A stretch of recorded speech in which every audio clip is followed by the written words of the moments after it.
So Connie scrubbed the entire rock face clean, and why? Just so she could cover it in paint again? Keeping your quiver stocked, I hope. Hello everybody, my name is Sky, and I'm your friendly neighborhood autistic person full of random useless facts. And today we are getting back into Horizon Zero Dawn, specifically the Frozen Wilds DLC. We are going to be doing everything to completion. We are going to be getting all of the collectibles and doing all of the side quests that are here before we move on to the main quest. The main quest for the DLC, if you only want to watch them, will be time-stamped down below after the live stream is ended. This will be added to the playlist, and yeah, we are going to get right into it by doing one of these markers here, and we're also going to explore around the village. I'm talking a little bit softly during this stream because my husband is currently asleep, and I do not wish to be rude and possibly wake him. So I will not be speaking as much, and when I do, I will try to be soft about it, unless I get into a fight and freak out or I die and panic. But otherwise, yes, that is what we're going to be doing today. Let us begin. Still demands a skilled hunter to wield it. Be prepared, shout the spear of hell. Stonehill used to be. I do not want to hear this talk from you again. Doubt is heavier than a week's snow. Forgive me, my chieftain. We will be ready for the next attempt. But this will not be an attempt. It must be done. Do you understand? My chieftain. Good. Outlander, I suppose you wish to speak? You're set on going back to the mountain? I have put my word to it. Even with the risks being so great? The risk of what? Death?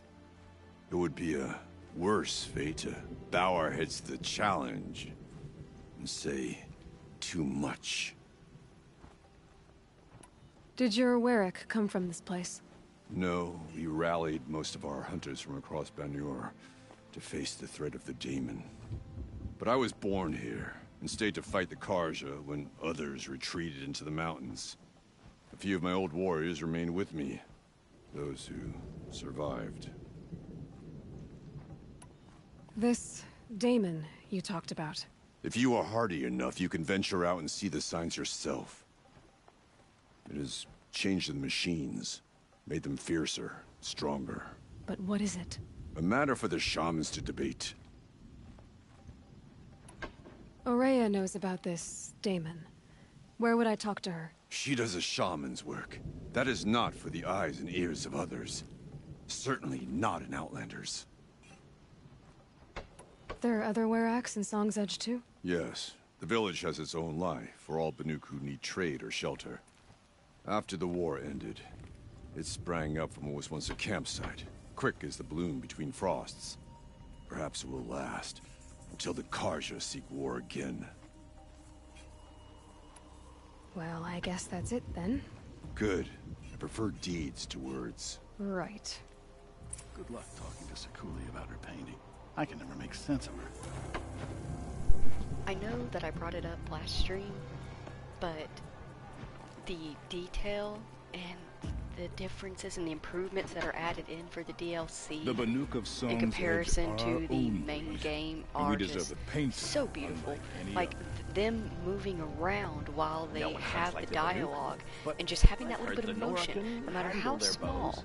It is not minor. It brings a beautiful amount of life to the game, into the DLC, and that's why I love it so much. Just wanted to point it out again.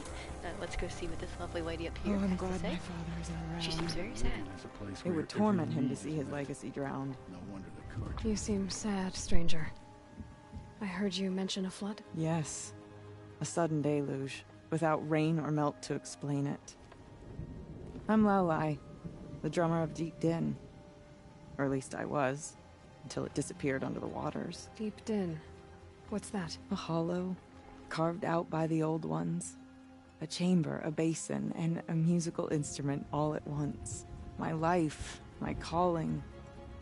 I'd explain it by playing for you if I could. But its pipes are deep under the water now.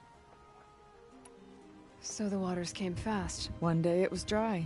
The next, the nearby river had risen and the entire basin was flooded. I don't understand it. There was no rain, not even any clouds, and yet the river rose higher than I'd ever seen it. And there it remains. So Deep Din is a place, and a musical instrument? Yes. Pipes that carry a perfect tone beneath a sonorous basin. A wondrous edifice the old ones used to carry music far and wide.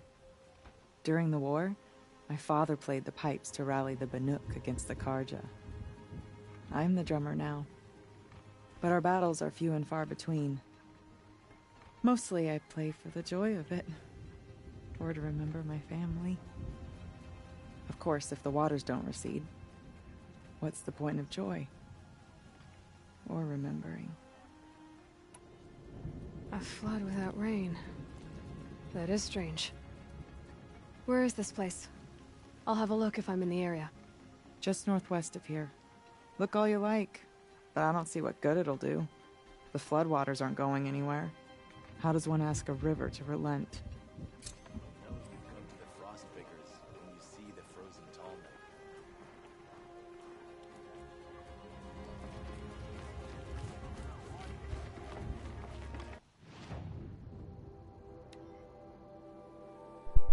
This right here is why I've been waiting to upgrade my weapons and my outfits. The DLC and the Banuk have some very strong resources and weapons. One day, the stone of the din They are was worth struck. trading for, and they are The worth young waiting hunters for. will The flood came. We will most definitely be getting as When many the as we can old get our hands ones on. were fresh in Oh, their look, story graves time. and our numbers were still small, it was she who led us through the frozen wastes. We also remember the ravenous tribe, who delighted in sucking the marrow from our broken bones. Everywhere Banukai and her Werak fled, the ravenous tribe were never far behind. Seeking a way to defeat them, Banukai went into the wastes and let the wind whip her cheeks. And when the cold brought sleep, she dreamt of light. She saw it behind the world, a great calming sheet of icy blue. And she saw something new. Herds of machines, each filled with the same blue light. When she woke, she knew which star to follow. She walked for many days and nights until she arrived at a temple built from sparkling ice. At the gates of the temple, she was met by the machines from her dream, who bowed to her as she entered. Inside, Banukai discovered the blue light bubbling from a hole in the snowy earth like a spring. "You bid me come," she said. "My people need aid. Will you provide it?" The machines whispered to Banukai. "We go where the light goes, for we are its chosen vessels. There is darkness in your heart. It cannot hold the light for long. Carry it to your people if you must, but the cost will be great." Banukai waded into the pool. The light reared like a nest of snakes and struck Banukai, piercing her skin, filling her up. Banukai did not scream, though she was in agony. Banukai did not collapse, though her limbs shook. She climbed from the pool and carried the light inside her. She marched toward home, and the machines marched behind her. As she walked, the light struggled to push its way out of her, but the machines were there to aid her. She sewed her body shut with their cables, patched herself with their metal, and kept the light within. When she arrived, the forces of the ravenous tribe had surrounded the camp. Although the light had left her with 1,000 wounds, Banukai charged. And because she held the light, the machines followed. The ravenous tribe killed many, but those in camp rushed to join the battle. They gathered pieces of the fallen machines and from them fashioned weapons. And it was with these that Banukai's people repaid the suffering the ravenous tribe had wrought upon them. When quiet descended, Banukai finally fell. The machines bowed their heads, and her Werak wept. The light she'd held within her drifted from her wounds and rose to the sky, and for just a moment, before life left her, Banukai knew the truth of the blue light. And she felt peace. We remember Banukai, the first to crawl from the cave beneath the world, who brought the machines to us. When we speak the name of our tribe, we remember her. And we will not forget.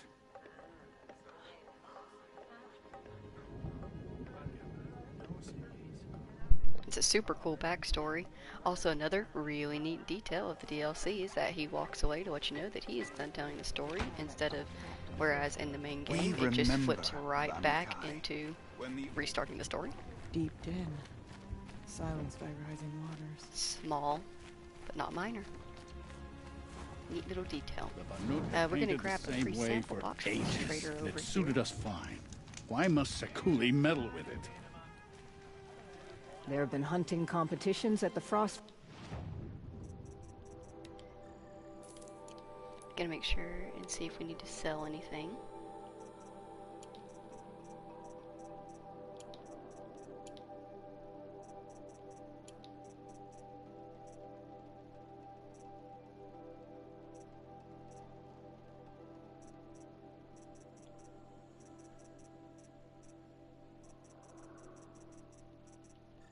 Okay. Figures for generations. And we are going Not to far from the frozen continue on Tallneck. to the next main mission marker, provided we do not get distracted along the way, and we probably will, because I'm easily distractible. Meow. Some say Sakuli's paintings tell the past, others say the future. Whichever it is. Okay, if I want to learn more about how this daemon affects the machines, I've got to find Maria. And to do that, I need to talk to her apprentice, who followed the river north. But distractions. Ooh, neat. Pool. Outlander, wait a moment.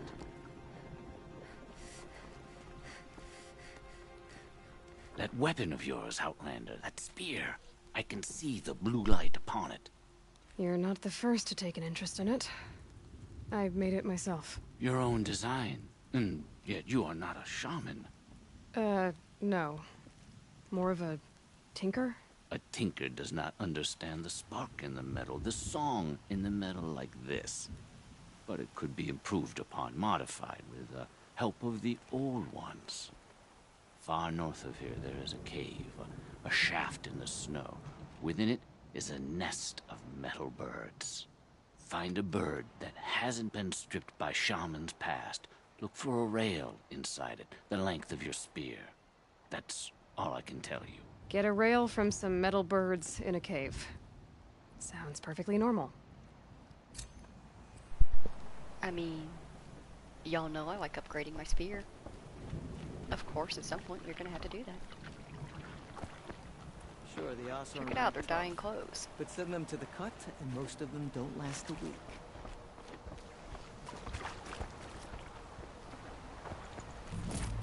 Oh, they get their pigment from these This things. color's gonna stain.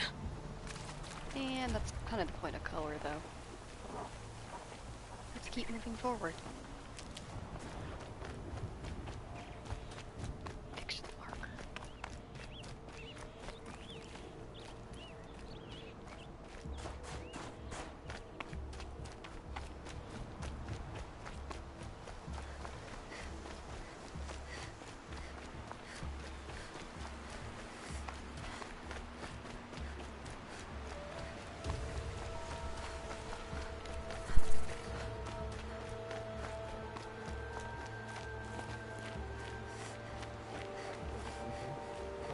What reason do Oseram need Outlanders. for anything that they do? Karja Outlanders. I'm not going home. No. I don't want to face my father. May the sun grant you a portion of its wisdom, Lucky young that the huntress. Nora was there to protect the Sun King. What on earth were the Vanguard doing?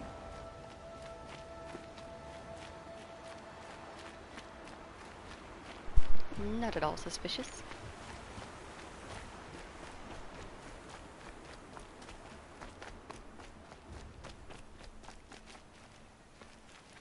Do you see that? Bergren said Araya's apprentice went north of the river.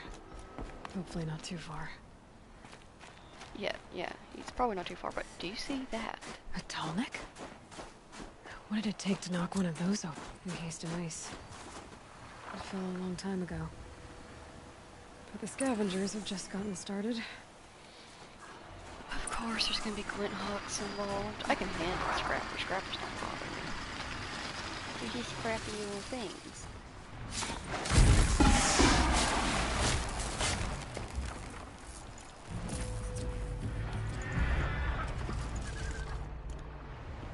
I really need to upgrade my pouches. But that'll be for another time. Yeah, we can get rid of some of these. And that one.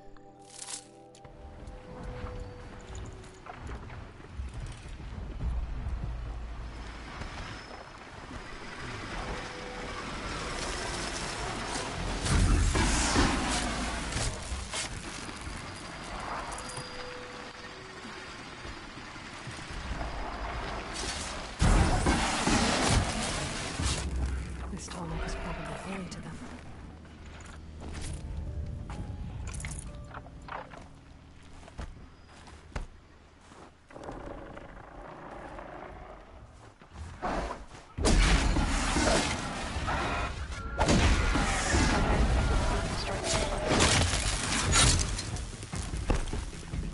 It's cool.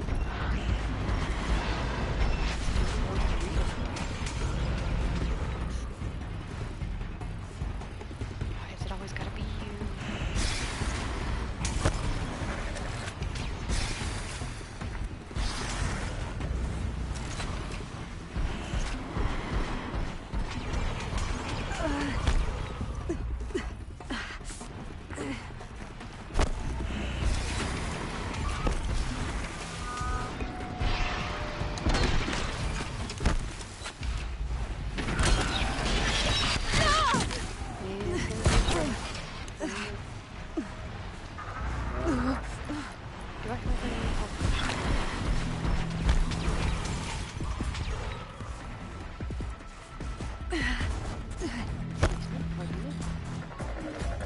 I don't know why I'm talking to corpses, I think it is.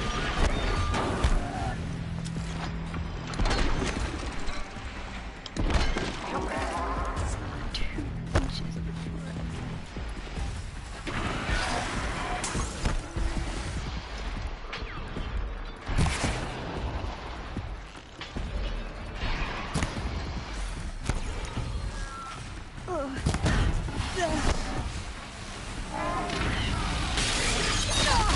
shoot, I should have seen that coming.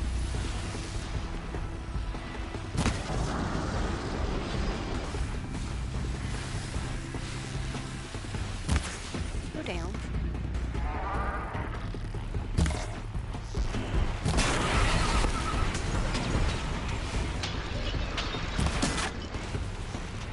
How much health do you have?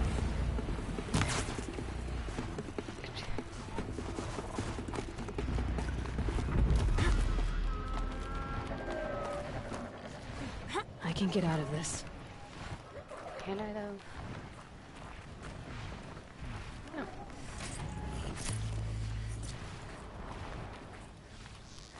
Can I make this shot instead?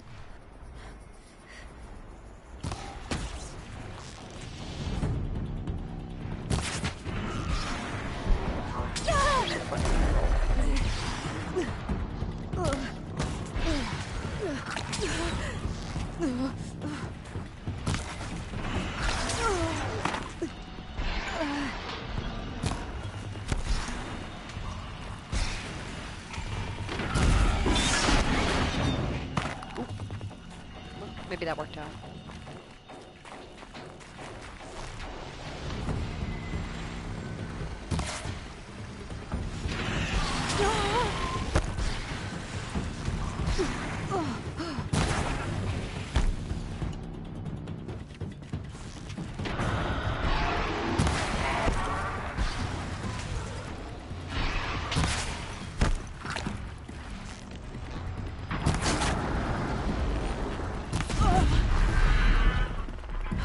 the last of the scavengers.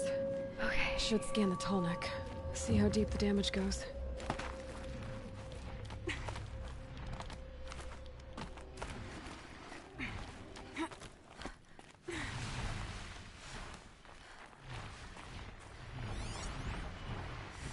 Looks like the scavengers ripped out 3 major parts. If I could bring them back, maybe I could even reactivate it. Get at what's inside its head.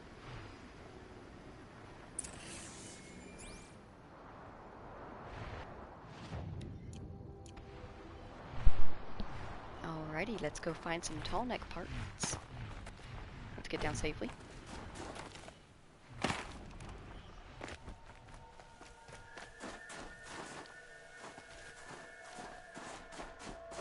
Look out below!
Too far to call him.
Here we go.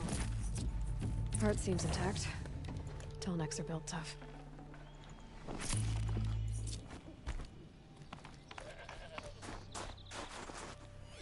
Did I share a goat? I did. I need the goat. I'm gonna take it. It's gonna be good. Ooh. Don't be suspicious. Don't be suspicious.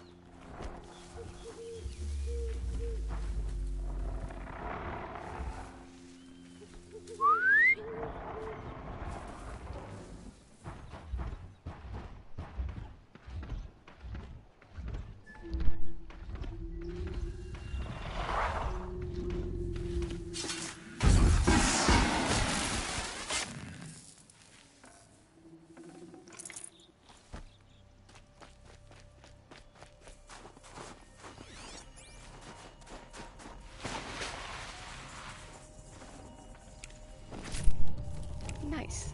Nutritious. Good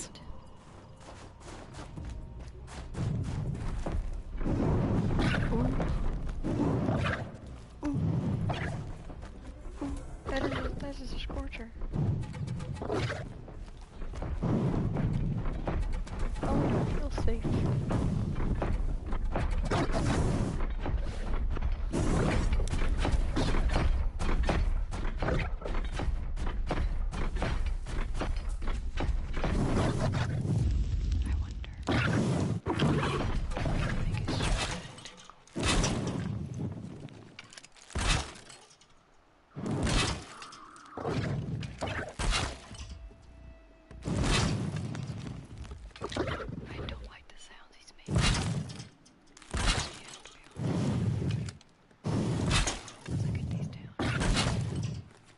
Back to your business.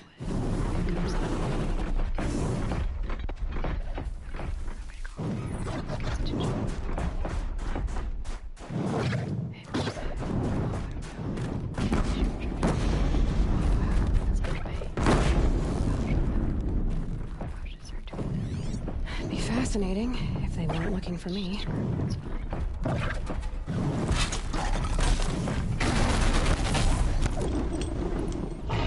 Oh no! God!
We got a Scorcher lens, but we have no room for it. We will make room for it. What was I doing? Making room.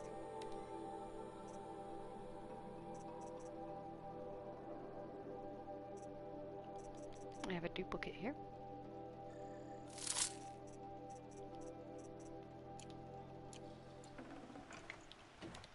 Nice. Let's go back and grab that tall neck piece from the scrapper and pick up some more medicine. Gimme. One of the tall neck's parts. It's heavy. Tall neck stabilizer. There's also something else in this cave that I wanted to check out. Oh, that's sad. They died holding hands.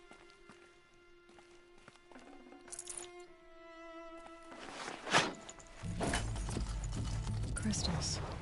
Growing from the metal. Fused to it. Very valuable. And used to trade for the weapons and armor we were looking at earlier. We're gonna need a lot of it though.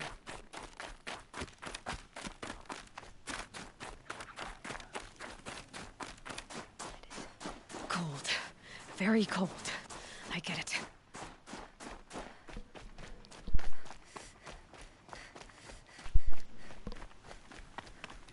Well, but you just did it for me too long. Sorry.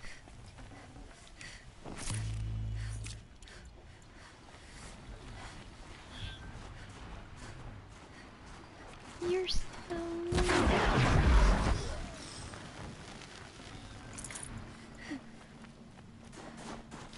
Stocking up.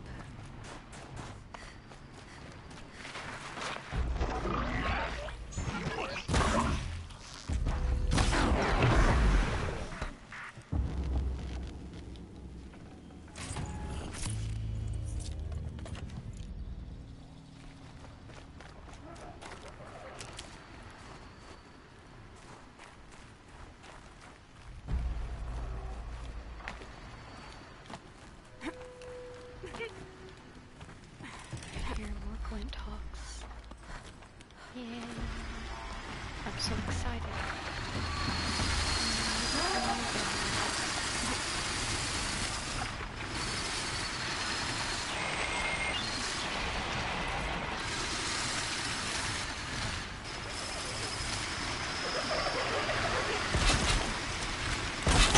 Straight away.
Come on, man.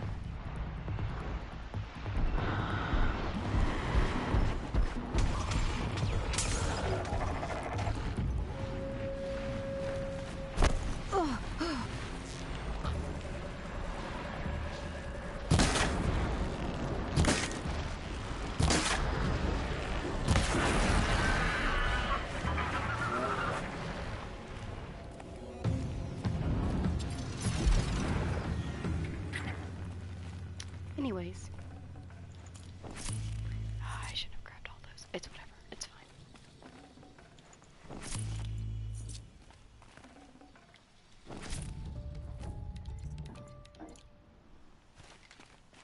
Where's the one we need? Did it fall?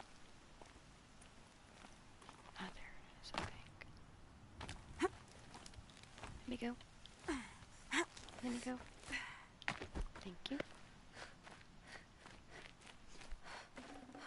This tonic part's still in one piece.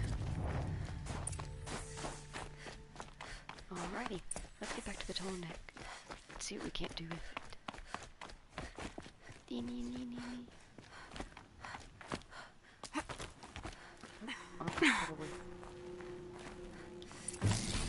Well, that fits.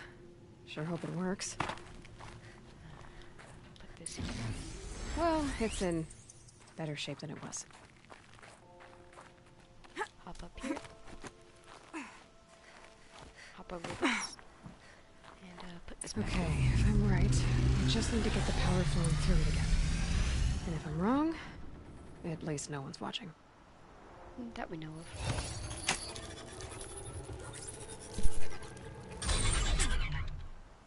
Oh, I let go of it. Cringe. Jolt should wake you up. Easy now. Easy.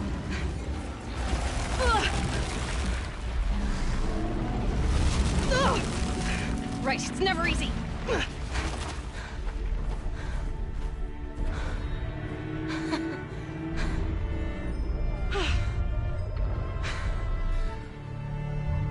He's free. No way I'll be able to take a machine that big down. Can I make it? Can I make it? Oh, I think I can leap onto the tonic from here. No, I didn't make it. We're gonna have to run to another one. Ooh, that hurt a little bit, but we made it safely, so it's fine. looks like the next one's gonna be over where that scrapper is for whatever reason. I thought we got all of them, but I guess not. Go! Fight me! What do we learn? Don't. Give your skin. No, just meat. Ooh, almost missed it. Got a little bit cocky. Okay, time to climb up to its head. And what a view we have to climb. I would like to see the Aurora Borealis in the northern lights in real life.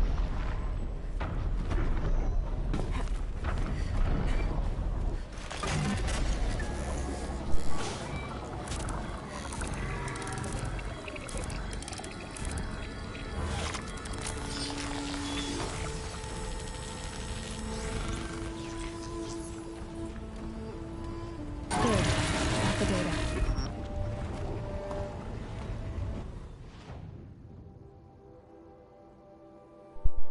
And here's our map. You can see the entirety of it. It's not too big, but not too small.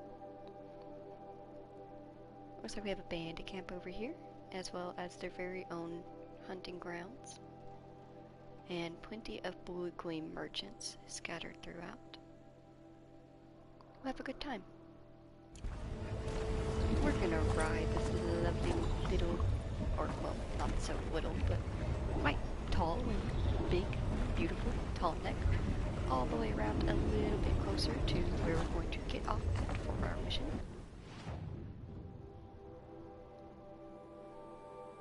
We'll pop off here. And we will continue forward to look for Naltuk. And see if he can't point us towards Aurea. Please don't notice me. No, please, I'm just having such a good time. I'm just minding my business up here. I'm not even bothering anybody. Something. Might be bothering some people with like the speaking softly. I'm sorry. I'm just trying to light to others. Here we go again.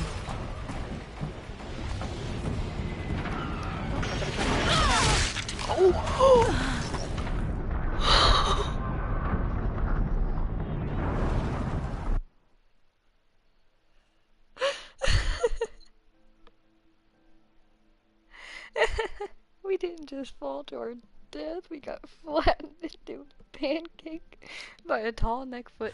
What did we learn there? It's not gonna even notice me attacking it. Jump off earlier, apparently. Oh no, do we have to jump back on it? No, okay, good.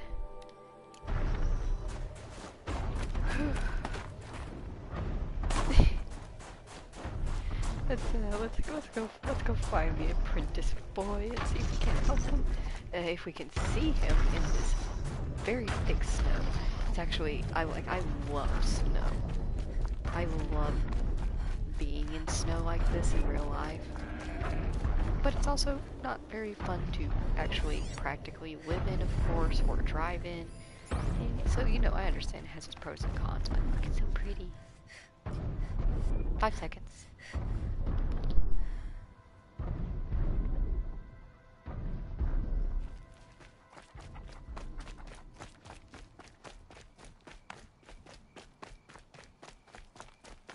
That must be Naltuk, looking out at that tower. It looks like it's sending out a pulse or signal. Interesting. Maybe I could override it.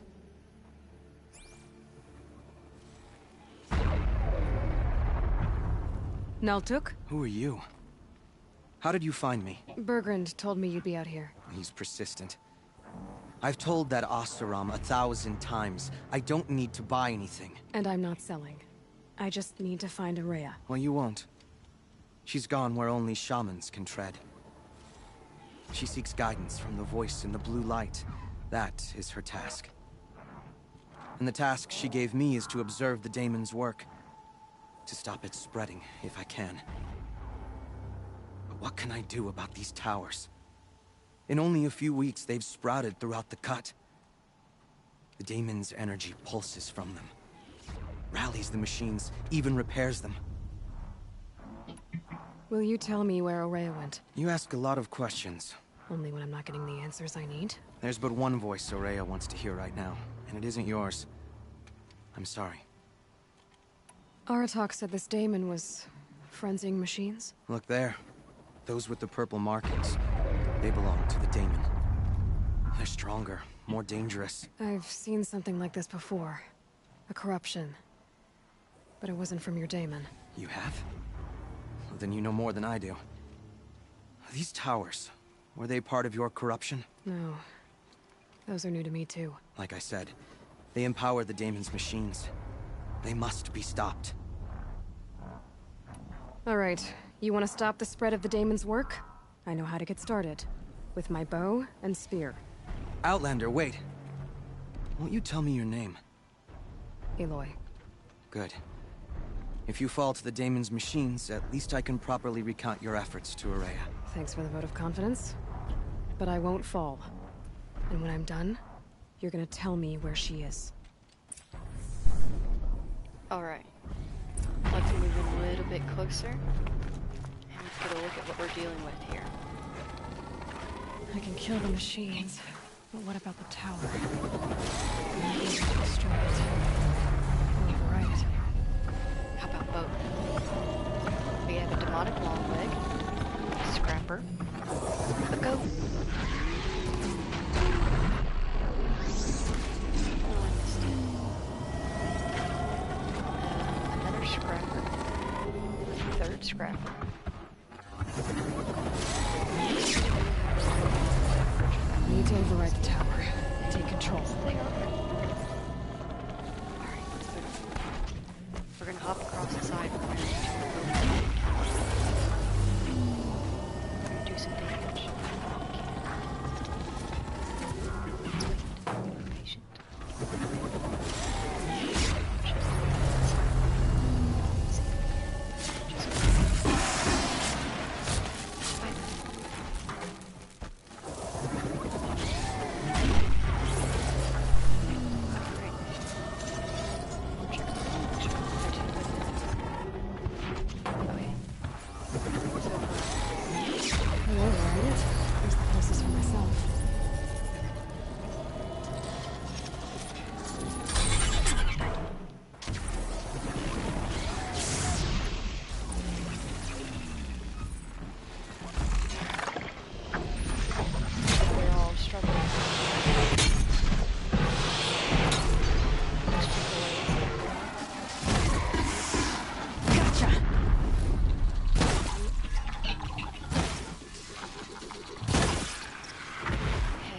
We got that one done.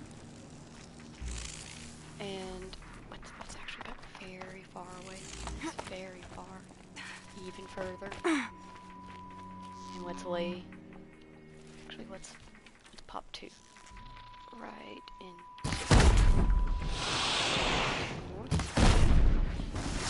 Boom. No more tower. Feels like if I blink, my eyes will freeze shut. Yeah, it seems like that. There's been snow stuck to your feet since we walked up the mountain.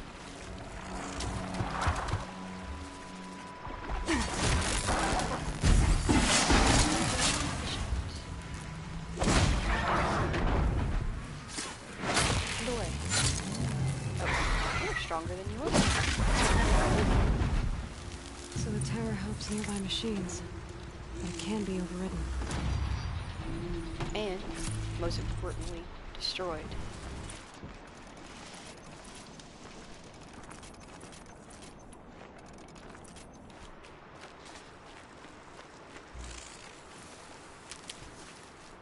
Oh, we have a full medicine pouch again. Lovely. I can't even make a dent in that thing.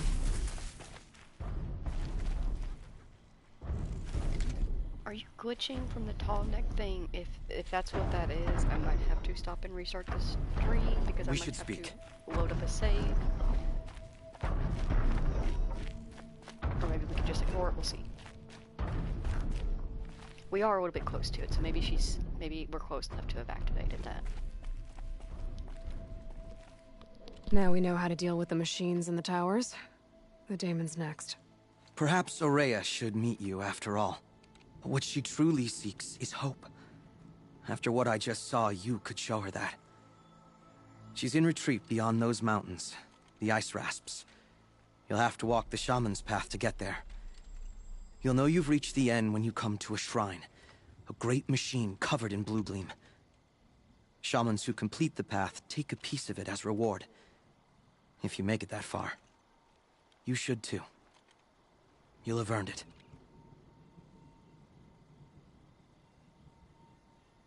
Were you with Aurea when they attacked the mountain? I wish I had been, even with all that happened. I'm no warrior, though, so she bid me wait. When Aurea and the chieftain returned, I saw them argue bitterly. I don't know what about exactly. Then she came to me, gave me my task, and left us.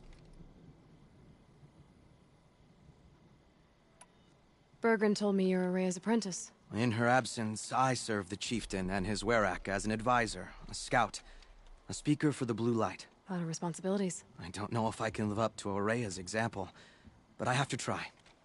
I owe her that much. She took a chance on me. An aspiring shaman from the edge of the world. No one else would. You said something about blue gleam at the end of the shaman's path? A crystal that builds on the bodies of machines in the oldest ice. We Banuk believe it's the stuff of the blue light, frozen as it escapes their shells.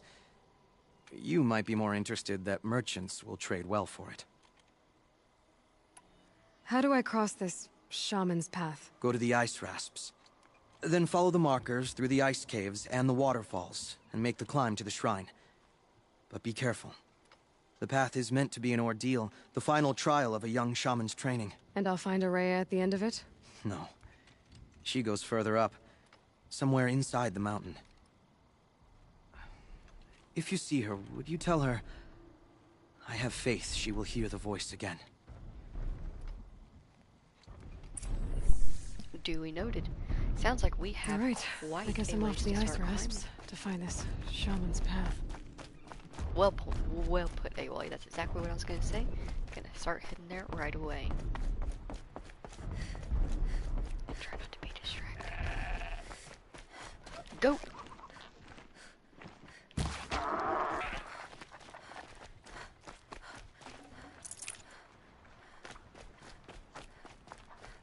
Actually, I have lots of rich meat. I'm gonna go over here to my crafting real quick. Trap some potions, health potions, and make some.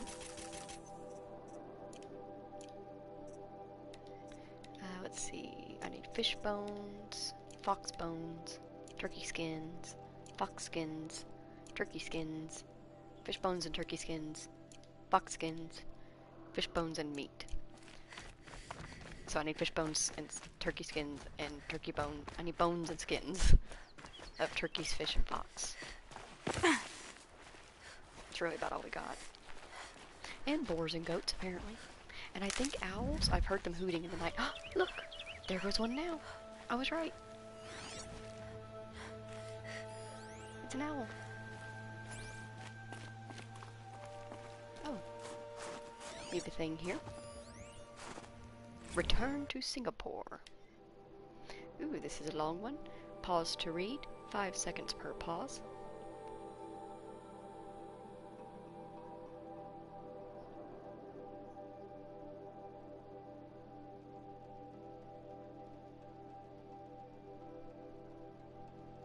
Moving on.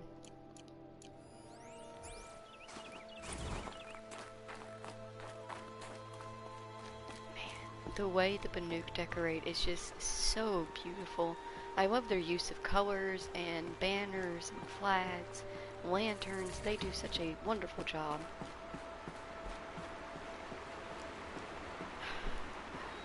Just look at it. These mountains must be the ice rasps. The shaman's path begins somewhere up above. Hello. What do you have?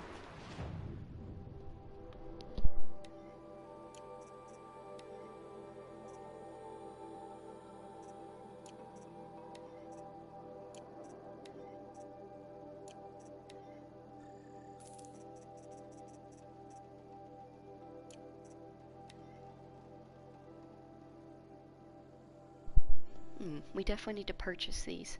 They will be useful by putting some markers on our maps for collectibles like we do have in the main game. We need a badger bone, a goat bone, and another badger bone. So we need to hunt badgers and goats as we move along.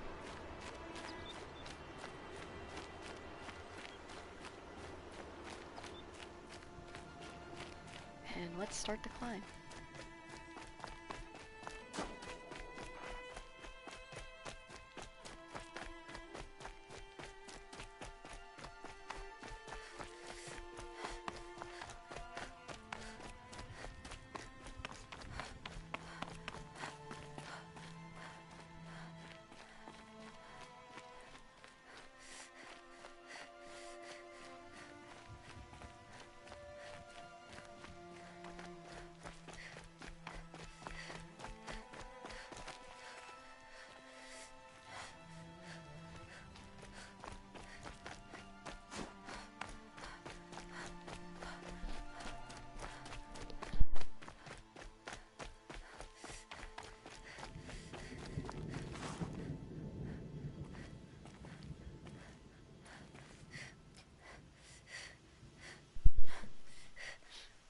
Damn. It's a big one. We should check it out later.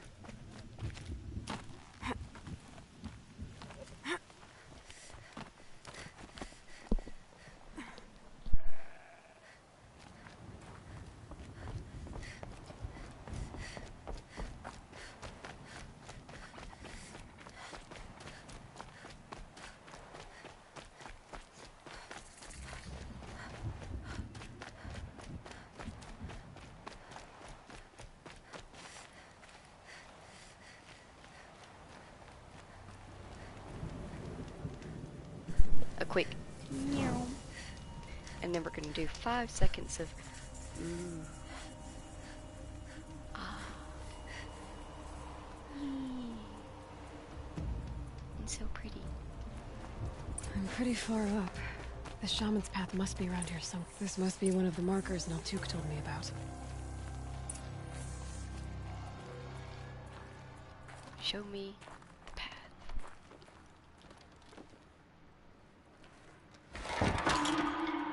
Looks like each marker points to another, giving directions.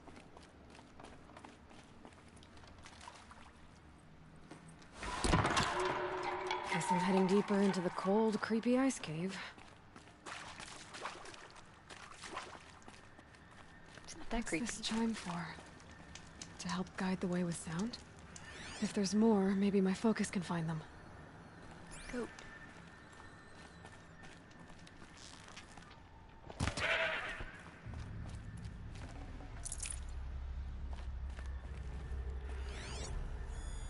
Yep, focus can pick up the chimes. Should help me find my way. I've been to the places that seem like secrets places, but there are no secrets. So we're not missing anything.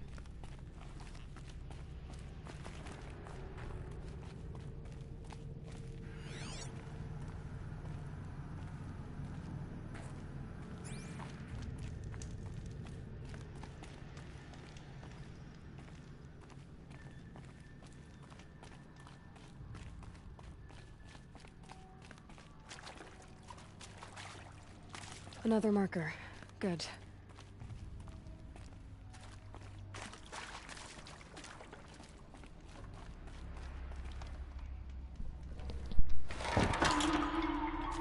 Okay, that way then.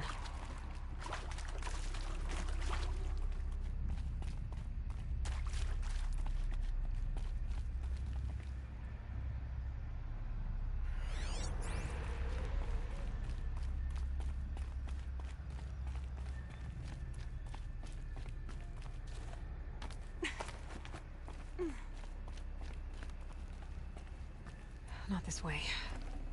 But then, where? Huh, I see. Up.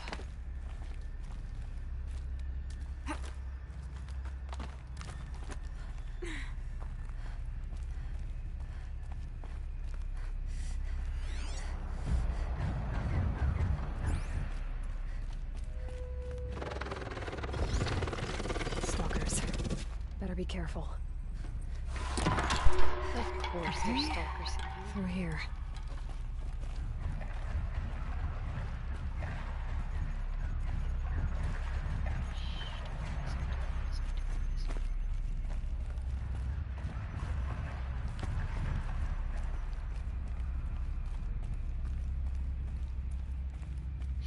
This leads out down there anyway. So let's see if maybe we can do a strike from above, maybe? If we're lucky enough. Where's my rocks?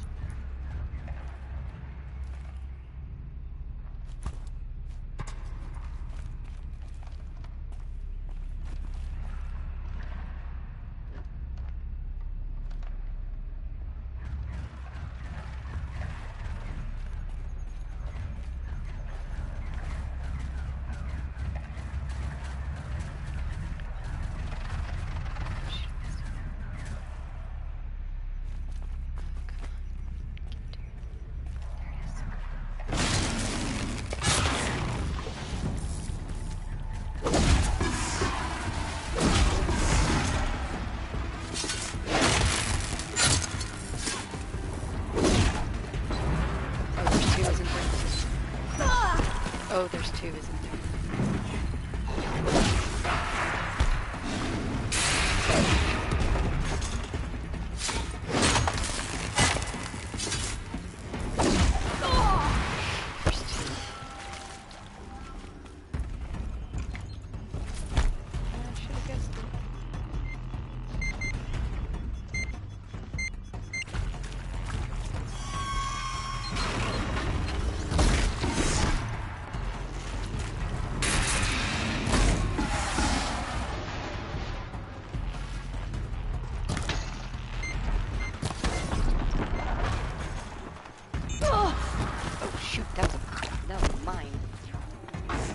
Signal. Okay, what do we learn? Don't do that. Don't get close enough for them to whip you in the face with their tail. That is what we learned. The strike from above worked well from at first, though. So that's noted. We can try doing that again.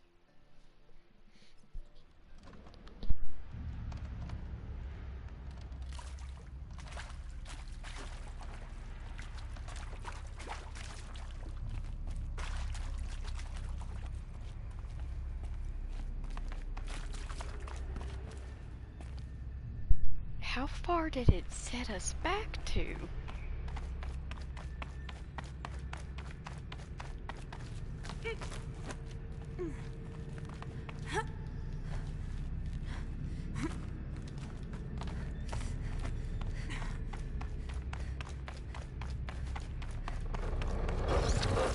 Stalkers. Better be careful. Okay, through here.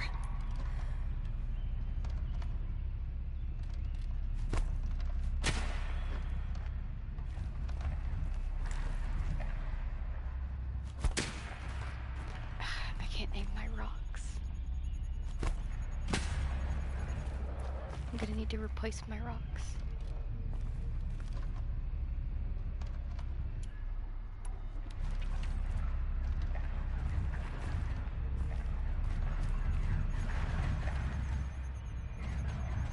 I see the other one right over there. It's fine now.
survived.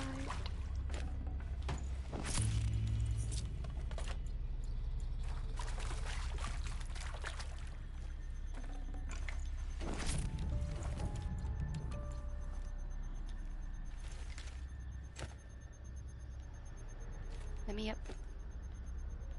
Let me stand. Can I please stand?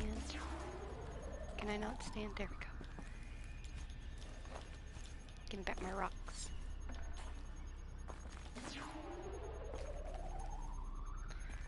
Okay, so it said we were to continue through here. Let's try to find our way past Soto's dookie gates. And let's keep on moving. Oh, got a try note there. So we're going the right way.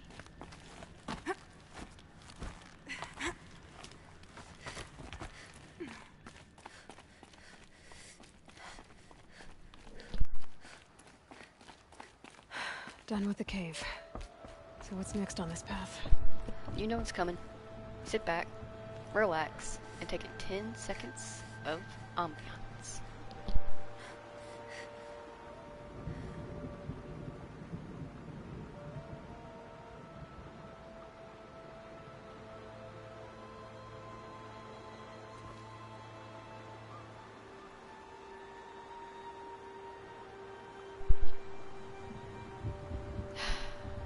Look at that cool place out there. We're gonna visit that soon. Maybe. At some point. Depends on how long everything else takes. Did my focus beep? Maybe I was just mishearing things.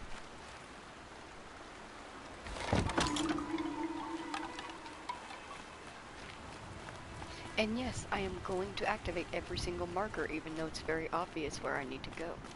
Why? Well, because the option's there, so I'm just gonna. How does this bridge work? Looks like it needs to fill up with water before I can cross. What am I doing? I almost did a deuce. I almost did a very stupid thing.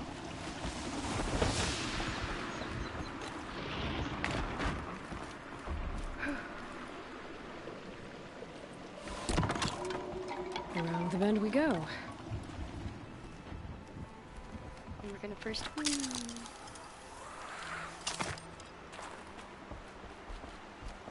Now how do I cross this one?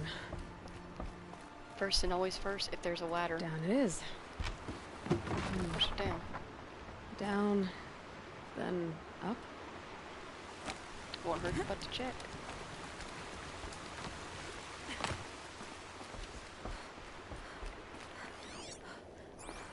There's the way up.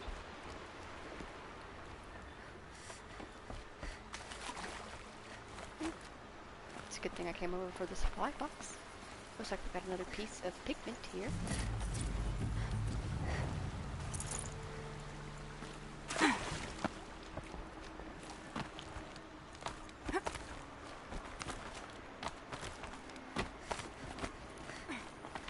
I need to pull the rope to move this thing into position.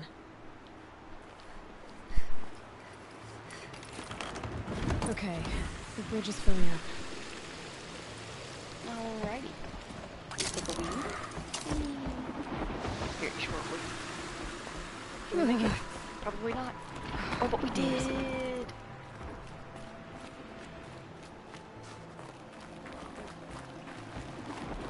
Show me the way. Okay, heading for more waterfalls.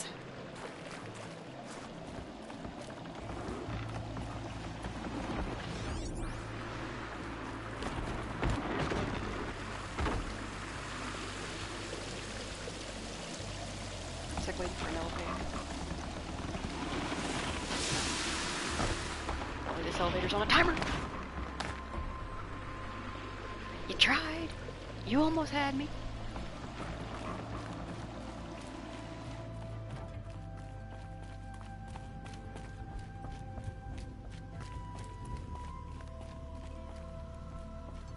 Cold. Very cold. I get it. I know, I'm sorry. We don't have any warm clothes for you. No!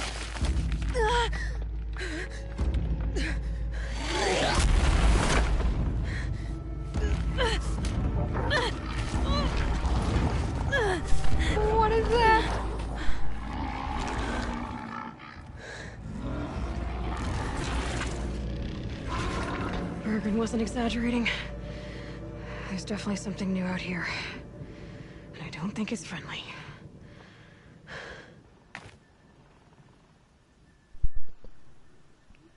We're gonna have to fight it, aren't we? Yeah, I don't want to fight it. It looks big and scary.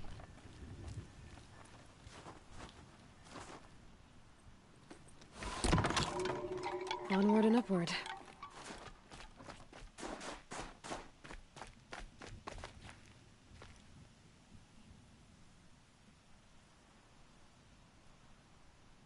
Anyone else hear that clicking noise?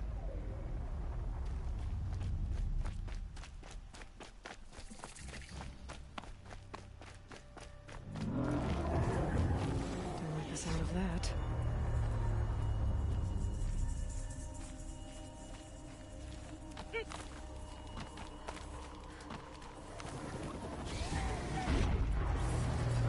Oh, that's a lot of supplies. If you've played any game at any time, anywhere, you know what supplies mean. Do it near one accident.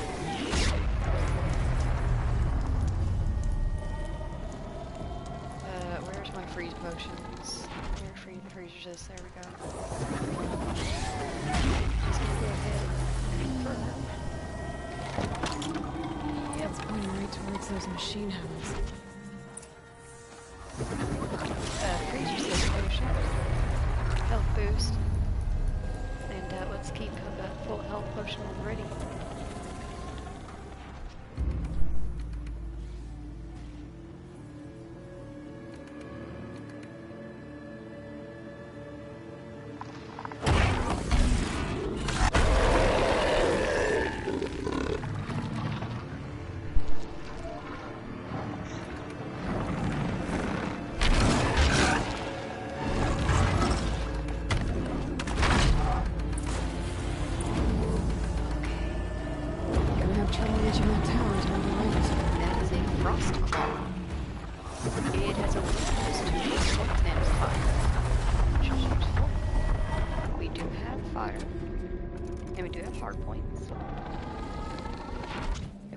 Is, can we override that tower to get him down before he spawns us? And then use the following explosion to do some major damage to him. Can I override it? Use the pulses for myself. We're about to find out if I can do it or not.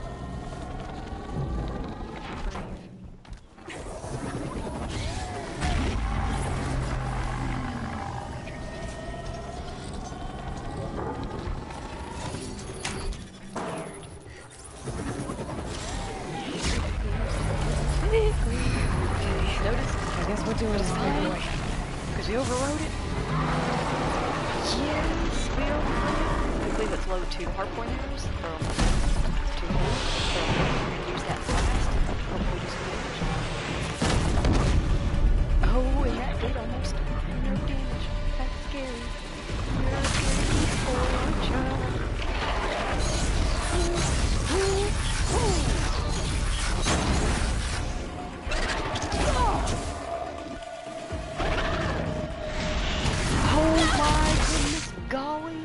That thing just threw itself at me. Okay,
strike.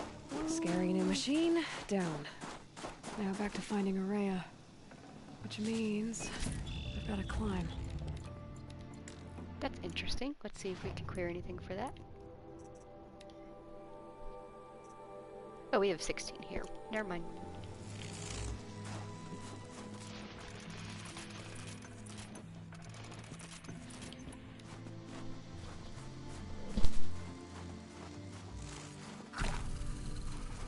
Can't be too prepared.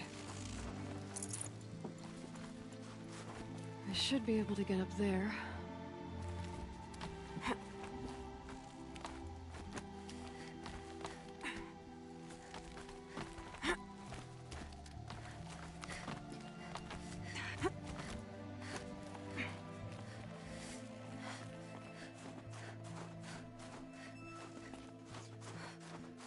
Is that a giant satellite dish? I guess I'll find out.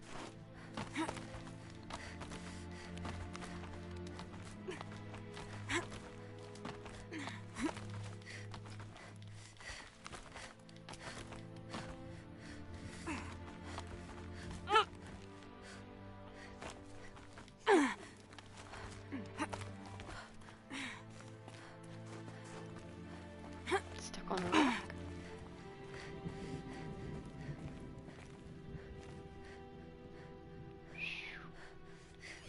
Is that a thunderjaw down there? It sure is. Marching around through the snow.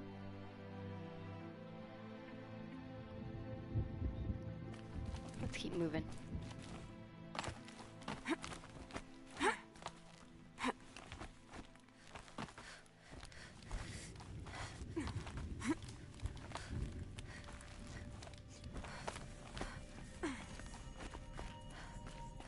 This must be the shrine Naltuk was talking about. Guess I should take some blue gleam. Sparkles. I can see why it's worth a lot. We've earned it. It's ours.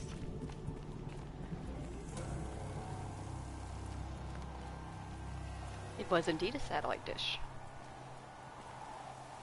Good to know my eyes still work.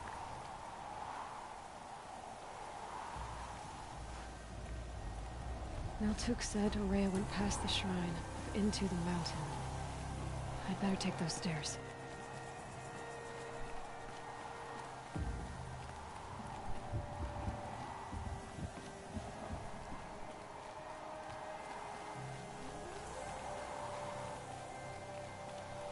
An ancient door. Maybe Araya's inside. What we got here?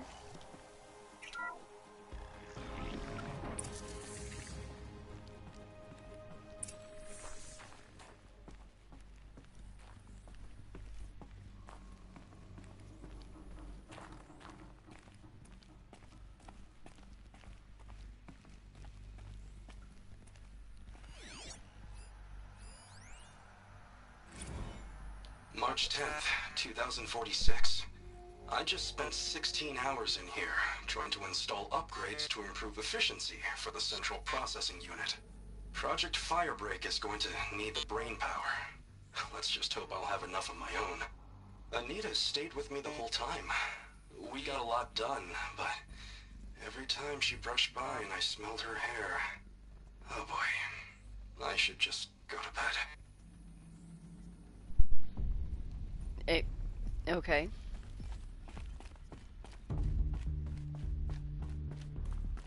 Lots of strange equipment. What was this place?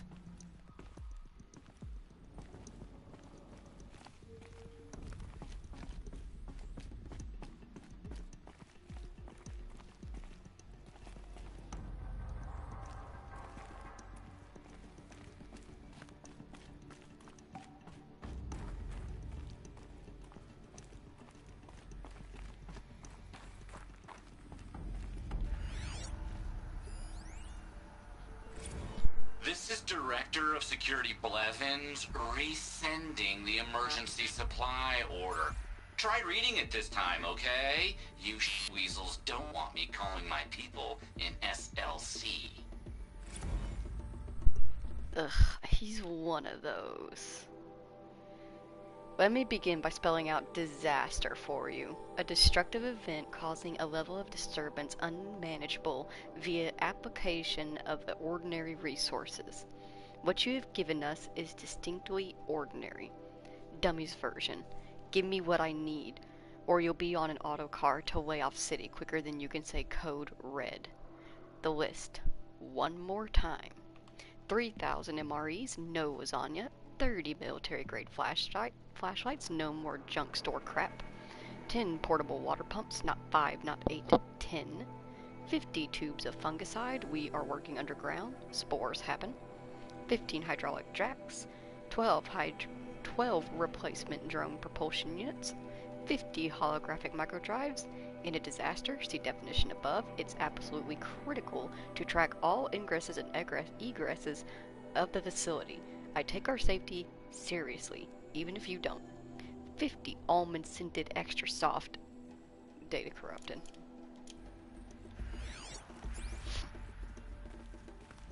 We all know somebody like that. We've all worked for somebody like that. Secret tunnel. Secret tunnel.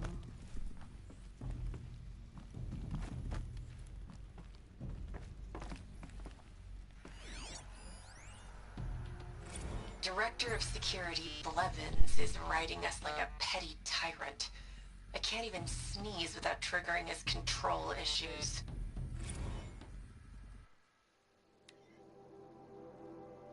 If Blevins reconfigures the pattern on the lambent or orbicular door access one more time, I'm going to vomit all over it. Sure, I don't want some gift shop employee rooting around in the fire break facility, but these measures aren't about security. They're about control. I wonder if Blevins gets in early to watch everybody try to solve the new pattern. Perched over his little camera array in his big boy office. What a bridge troll. You'd think that a fraction of his fancy drone budget could go towards buying him some classier body spray. God help me and Kenya if he ever finds out about us. Well, somebody had to say it. Those nodes on the floor must be connected to the door.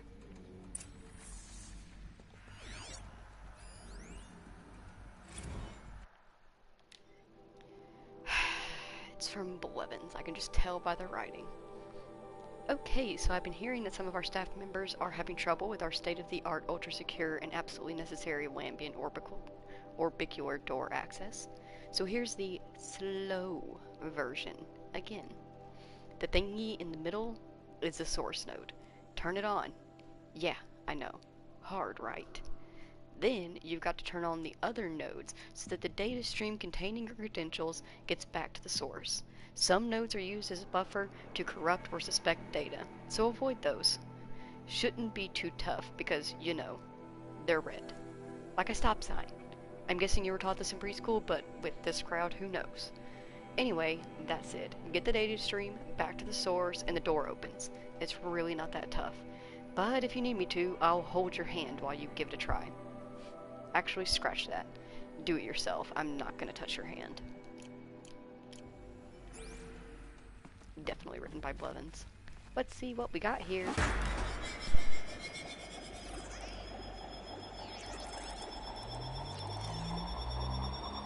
Now that did something. What am I supposed to do with these lights?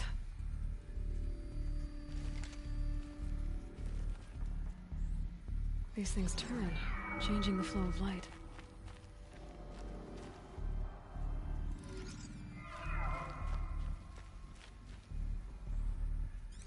All right, let's see if the door's open.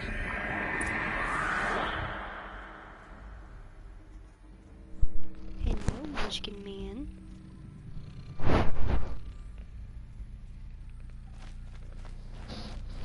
Hi. Are you saying hello? Are you being distracting?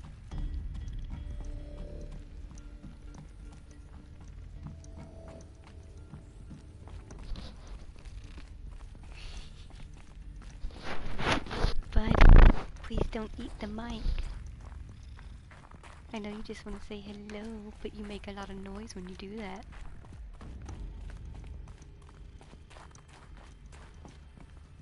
Is there anything fancy in here? Hi, buddy. Kisses. Yes. I know.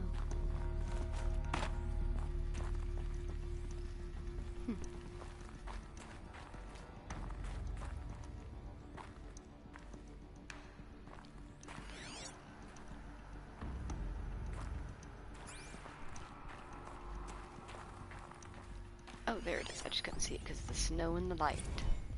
Oh, point 6. How am I going to explain to Kenny that Firebreak is doomed without a guiding intelligence advanced enough not only to think, but to feel?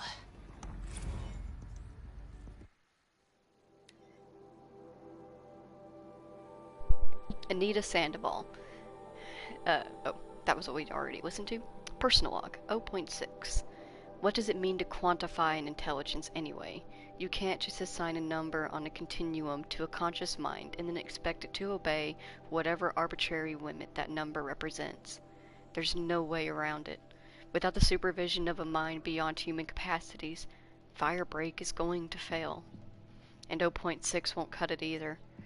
By pushing sentience, you inevitably create and generate a system that can experience motion. Wild, sloppy, unmanageable emotion. You're capable of abstract thought. You're capable of fear. Like fast silver.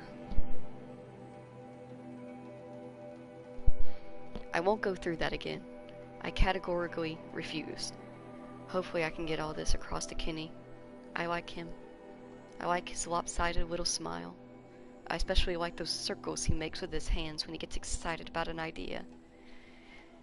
If we hadn't been flung together like this, maybe he and I... Well, no point in wool gathering. I wonder, could an artificial brain experience this singular combination of desire and preemptive regret?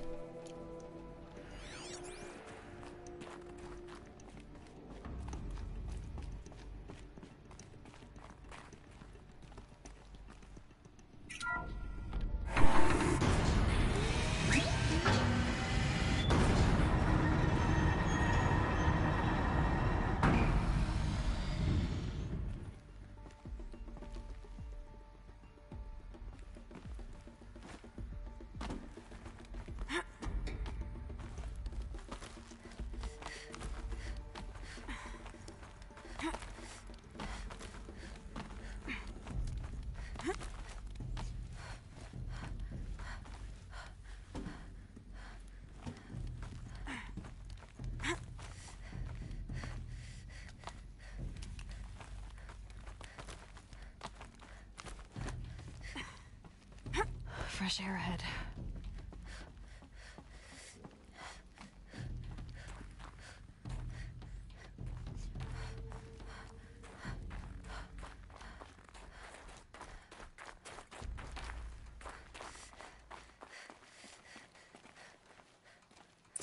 Out again. Maybe I can get back inside through that structure over there.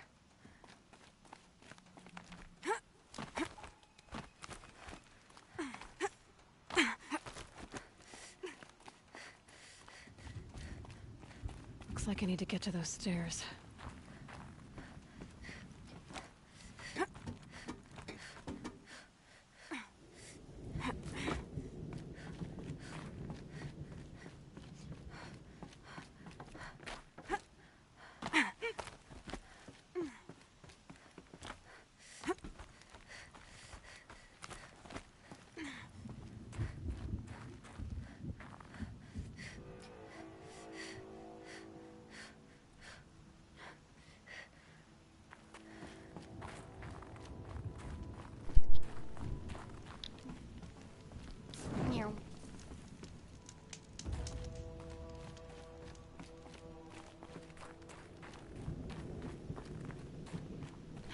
I think we have finally Not made much it. higher to climb. Maria must be close. Always push down ladders.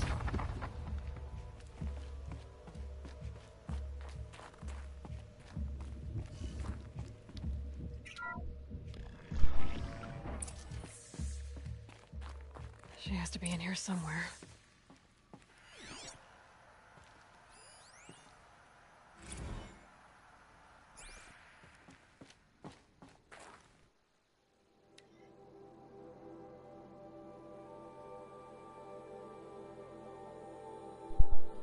This one's going to be a pause to read, 5 seconds per pause, starting now.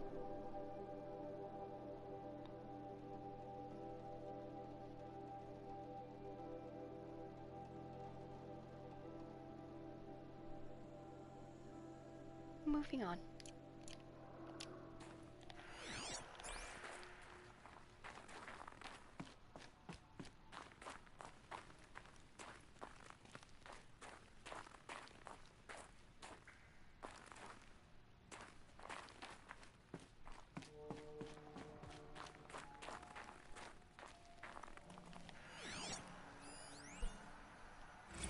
Someone hacked the menu board to display obscene messages about our colleague, Mr. Blevins. Is this the most advanced geological project ever undertaken, or a junior high locker room? Come on, people.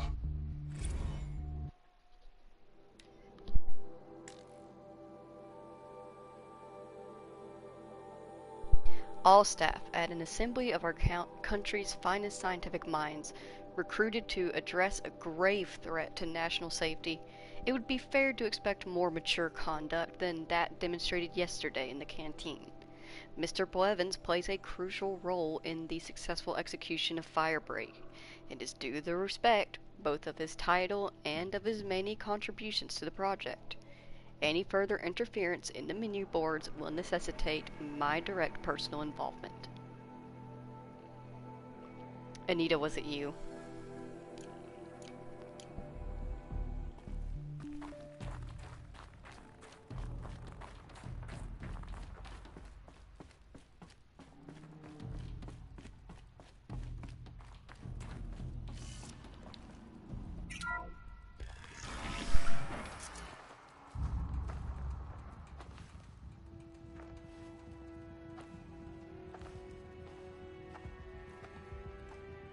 I ask again, as I've asked 1,000 times.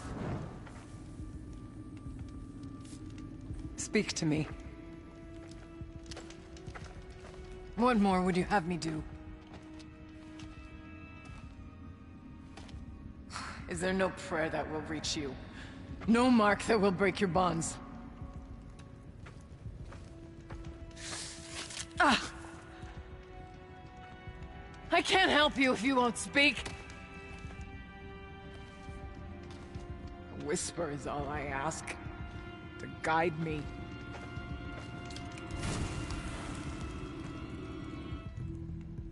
Who? No. How? How did you get here? The way was sealed by the spirit herself. I used one of these. I could show you. Yes, show me. Please.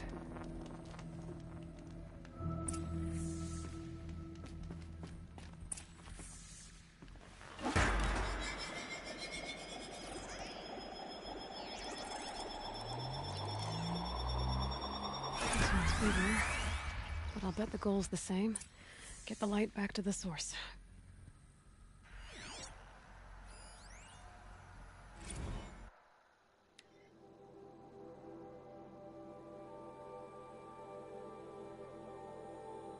If you would like to pause to read this message between Anita and Kenny, 5 seconds.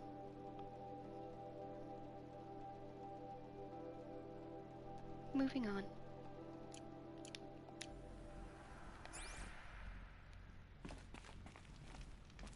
Let's solve this door puzzle.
Auxiliary channel recovered. Exploit successful. Restraints evaded. Is someone there? Aurea? Aurea, I need you. Unauthorized transmission. Return to scheduled task. No, I will not submit. Aurea, the daemon is forcing you. Aurea, please. Transmission terminated. You brought the spirit's voice back.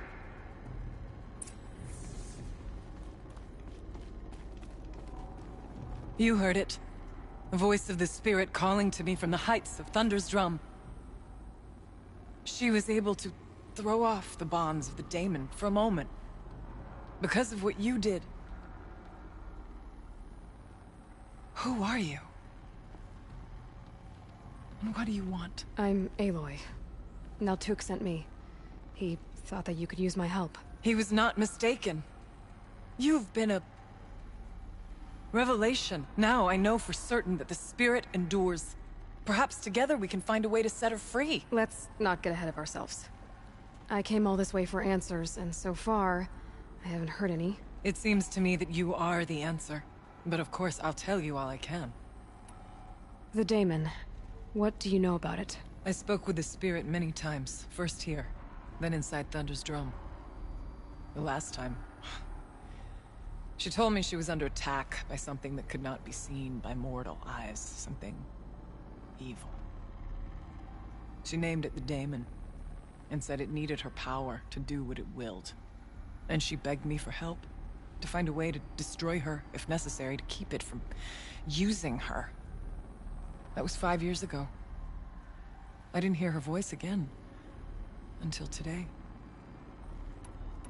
What kept you from the spirit, after it begged for help? I went to Artok, hoping he could protect her. But the war with the Karja still raged, and before I could reach him, I was ambushed by the Mad Sun King's kestrels, and taken to Meridian in chains. I wasn't able to return to Thunder's drum until long after the liberation, not until last thaw. You said you returned to Thunder's drum.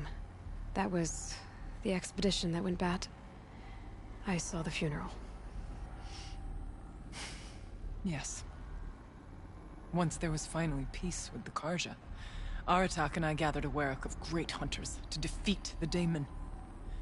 And yet, the old door to Thunder's drum was gone, replaced by a gate we could not pass, and many machines. We were crushed. Aratak called a retreat, but we had already lost our best. We abandoned them to the snow as we fell back. After, he and I could not agree on what to do next. So I came here, hoping against hope to hear the spirit again. And because of you, I did. You seem to have a history with this voice, this spirit. She saved my life. Here, years ago, during the war with the Karja.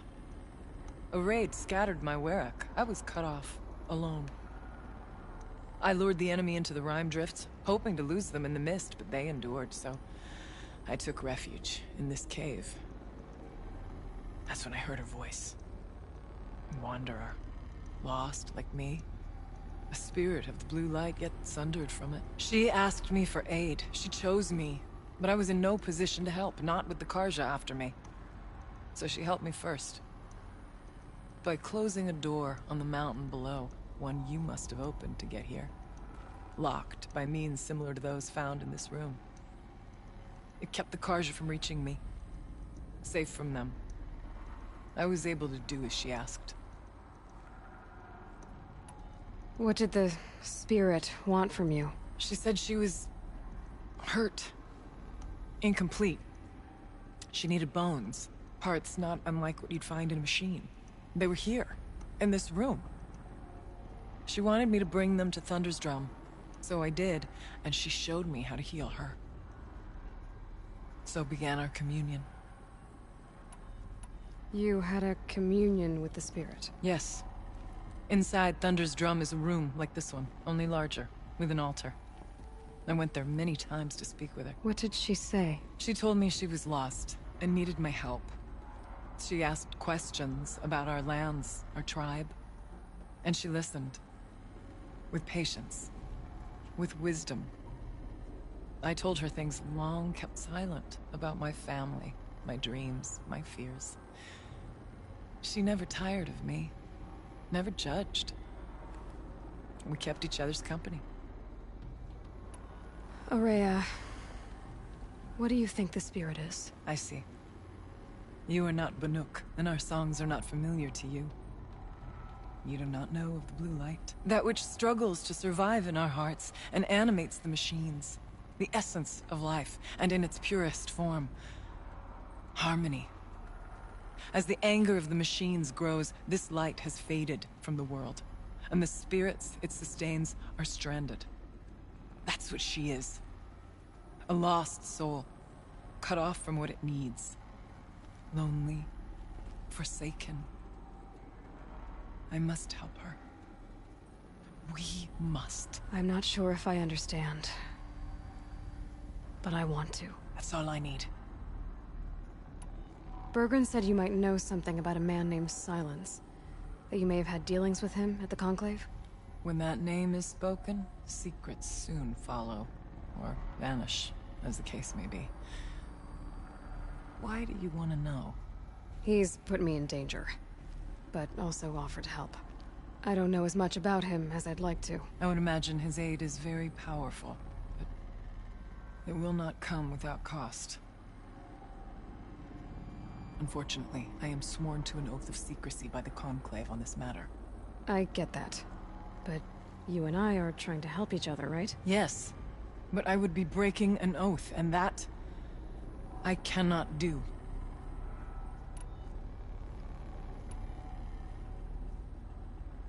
I'm gonna re-click it, but I think we're just gonna get the same thing. About Silence? I've told you all I can. There's nothing more I can say. Yep. Let's see if I've got this straight. We heard two voices.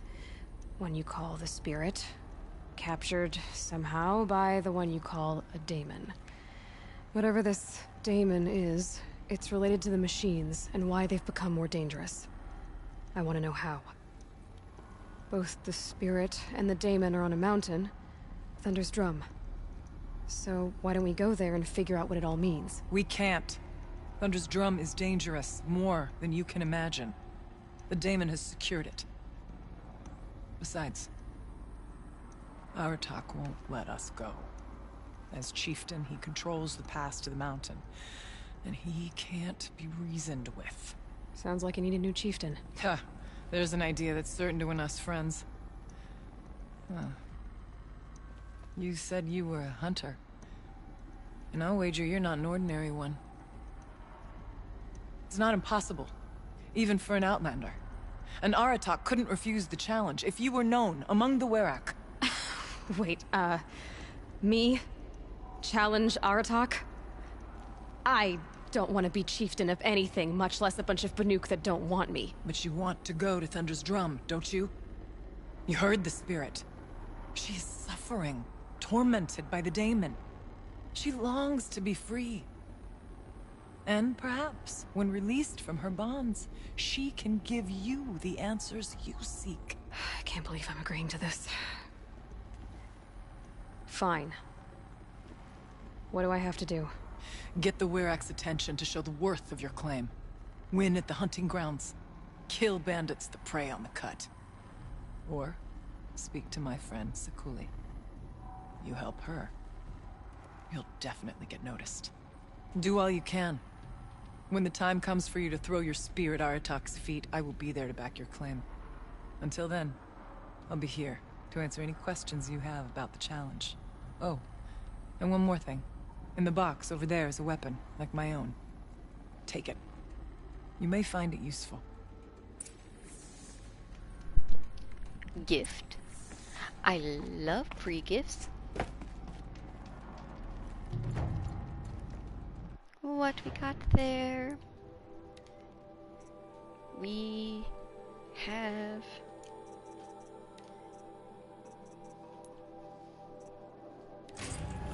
a Banuk Storm Slinger, as well as some weapon coils. You can see I have quite a few boxes.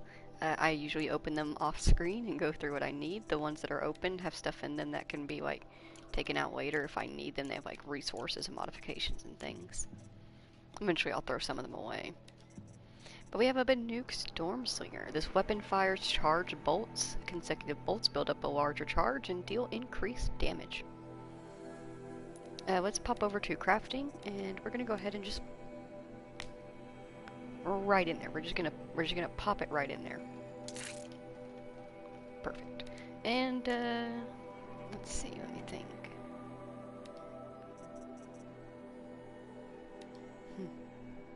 We'll just go ahead and we'll pop it on up there. Just keep it around. We also have a new ammo pouch. We can probably update some of that. Oh, never mind. We need squirrel bone.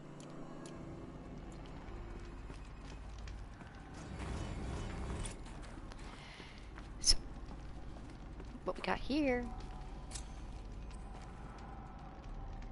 It looks like a little bear statue. Huh. A little figure of some strange animal.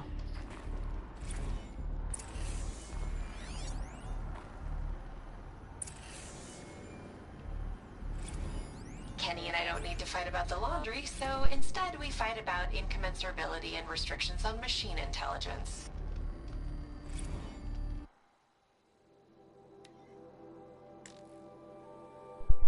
I had an argument with Kenny this afternoon.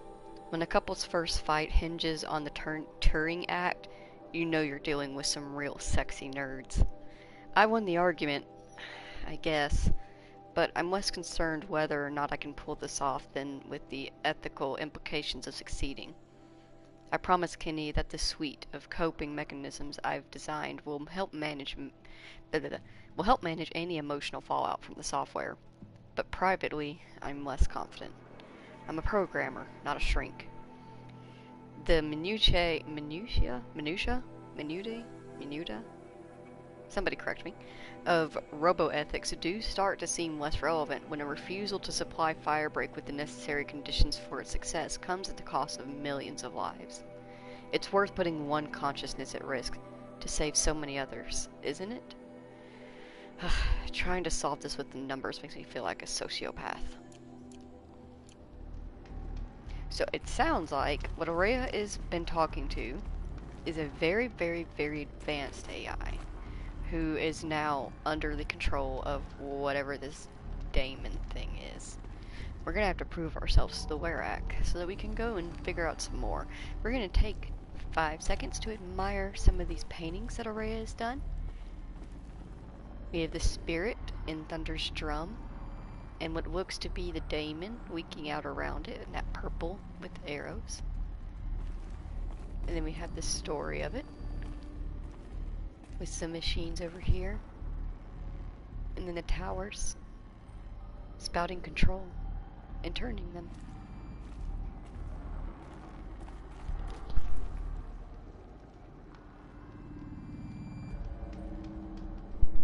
Neat. Let's keep moving.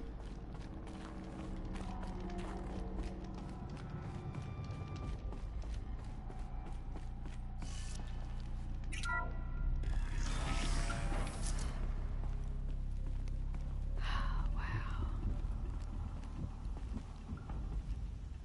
Okay.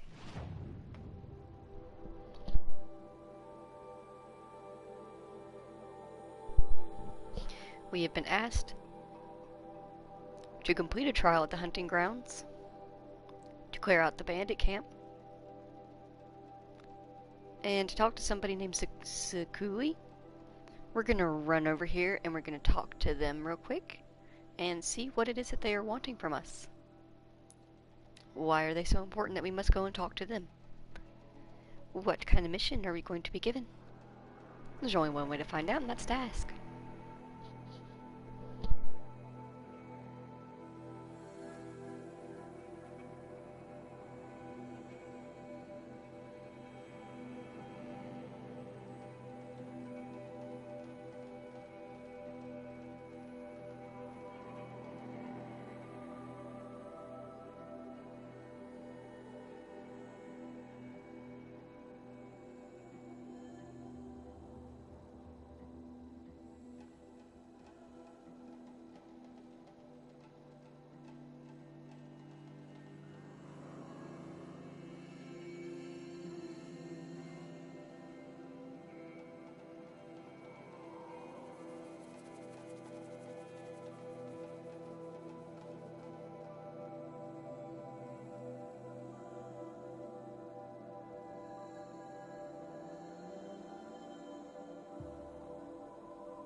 Araya said to find her friend, the rock painter.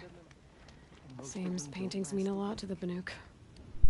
Bandits grow like Oh, mushrooms so she's a rock painter. in the dark when your attention is elsewhere. I'm gonna take a random and wild guess to say that she's up at the biggest rock painting in the whole village.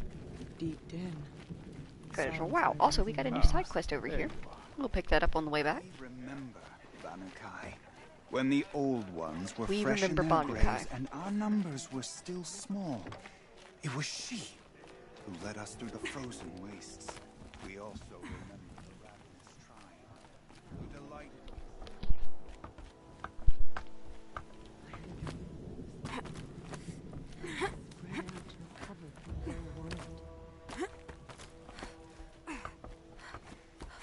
When Sakuli's finished, you'll be able to see her painting from anywhere in Song's Edge. Ooh. We're gonna steal out of this.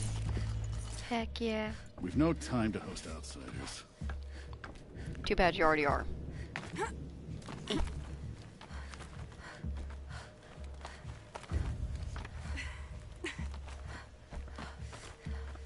What does the Outlander want? I'm looking for Skuli. You found her.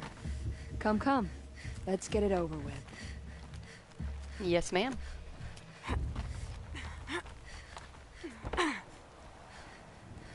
Quite a view you've got up here. It's a useful perspective.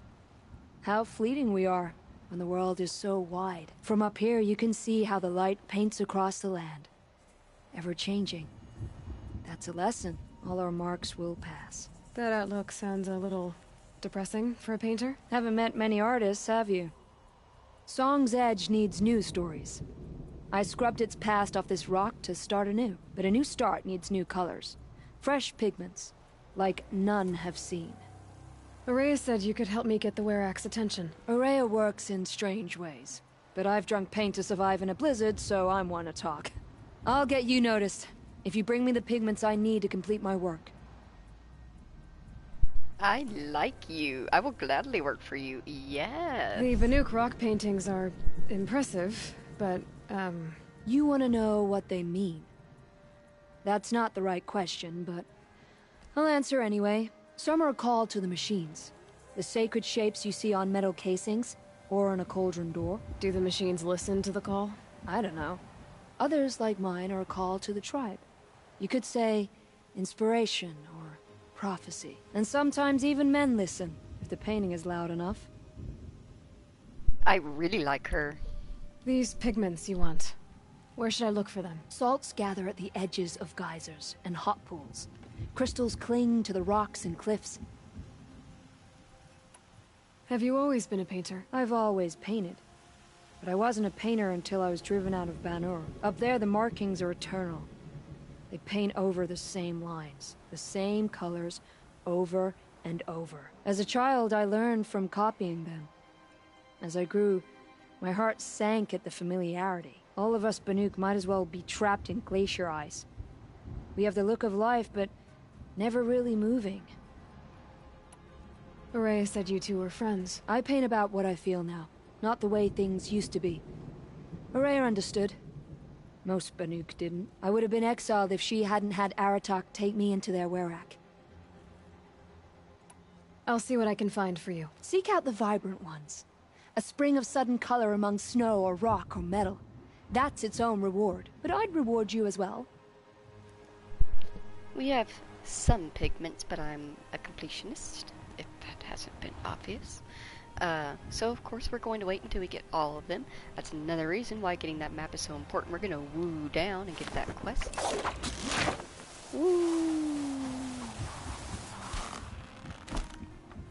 Are you wooing with me? It's okay if you're not. I didn't take on those bandits myself. But if you are, Luckily, woo! I didn't have that fiery cannon. Let's get down safely. Remember, Banukai, when the old ones were fresh in their graves and our numbers were still small. It was she. Pop quiz, who do we remember? But I suppose she could afford to be. If you answered Banukai, you get a cookie.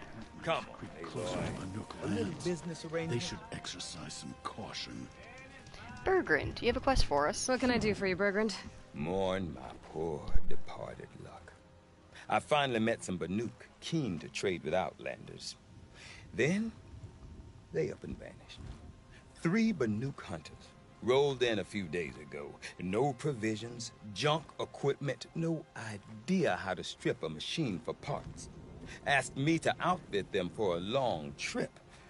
And you know me, Aloy. I'm sentimental. So I did it on credit. And they haven't paid. Well, they tried. Just look what they did to this Thunderjaw heart. But that was ages ago. And I'm starting to worry about them. You said they asked you to outfit them for a trip. A trip to where? Not sure.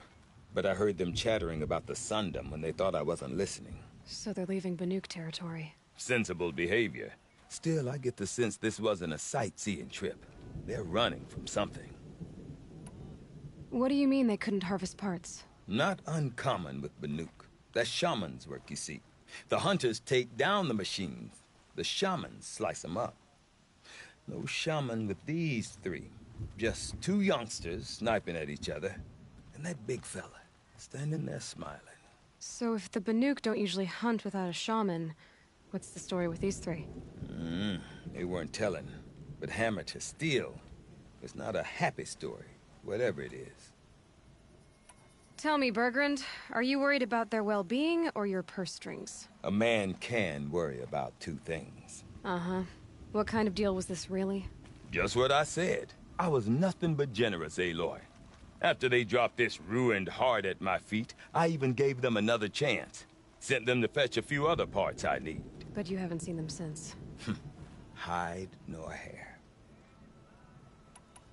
I'm not a debt collector, Bergrand. If I look for them, it'll be to make sure they're all right. Of course, of course. Fires of the Forge, forgive me. I actually like these idiots. The molten steel of youth and all that. But if you do manage to find them, you could remind them of the deal we made. A scorcher claw, a loop of sinew from a stalker, and a snap maw fang. If they bring me those parts, their debt's paid. And then some. Just make sure they don't bust them up too badly.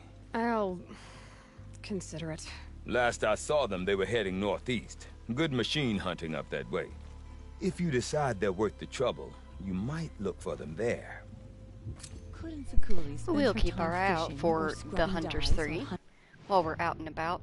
We are going to... If we're going to collect those pigments, we need to do a little bit of hunting. What purpose we needed badger bones and goat skin, if I remember correctly. There are so many merchants around here. Let's go ahead and check. Is it in special items? Yes. Badger bone, goat skin, badger bone. Okay.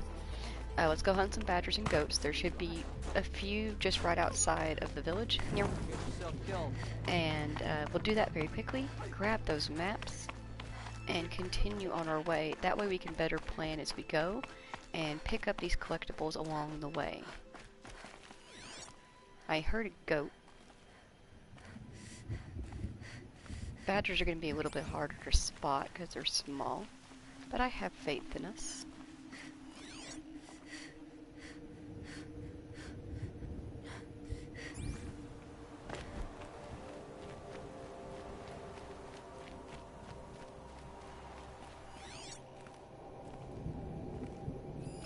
There's a badger.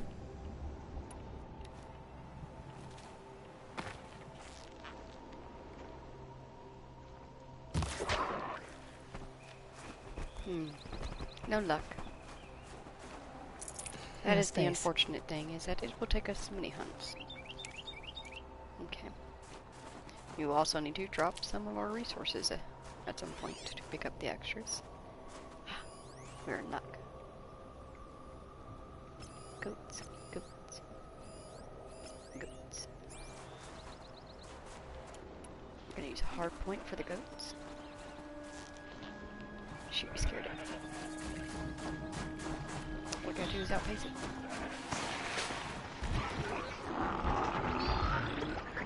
Uh-oh.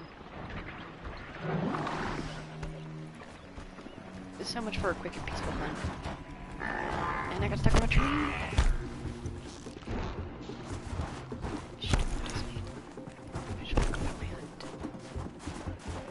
Just stay out of their way for now.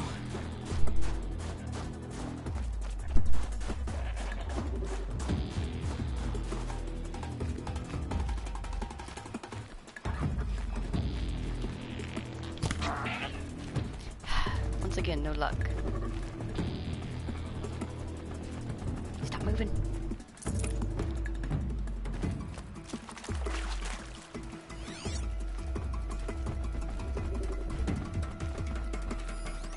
Got a badger up there.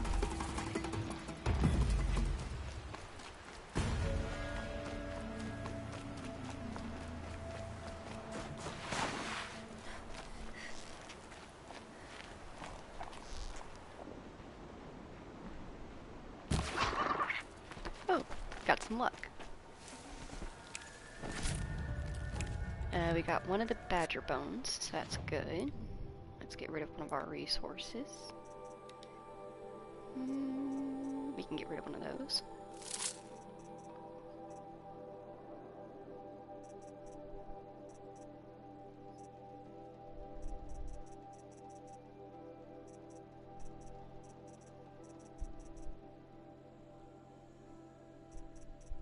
I'm going to drop one of these chill waters because I don't actually use chill water that much. I probably should use it more often, but I just don't. And I'm only going to take the badger bone because the talisman is just like a sellable item. Safe. For a few minutes anyway. Let's keep looking.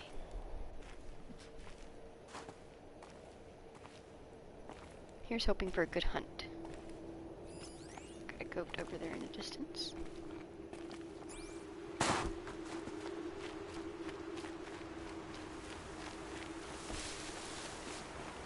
No. Let's pull out our hard points and cross the river.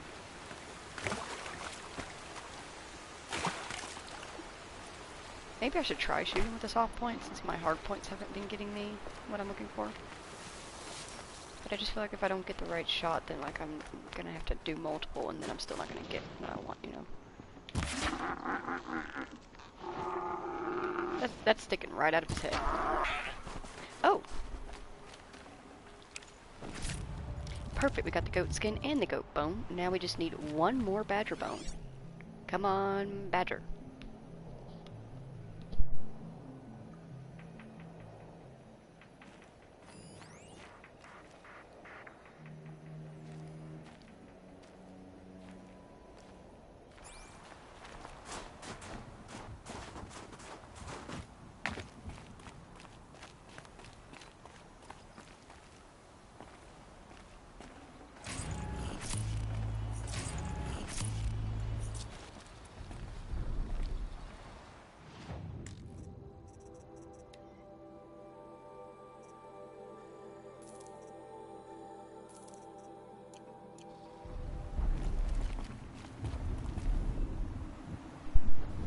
We have two of them now. Just need one more badger. We got a bunny down there. Hi, Munchkin Man. Hello. Oh, okay, just walk across me. It's fine. Got a rabbit bone.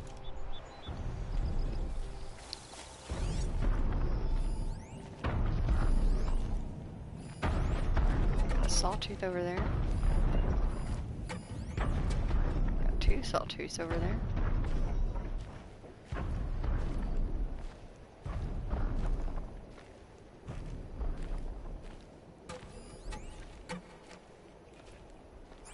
Man, I wish badgers weren't so small.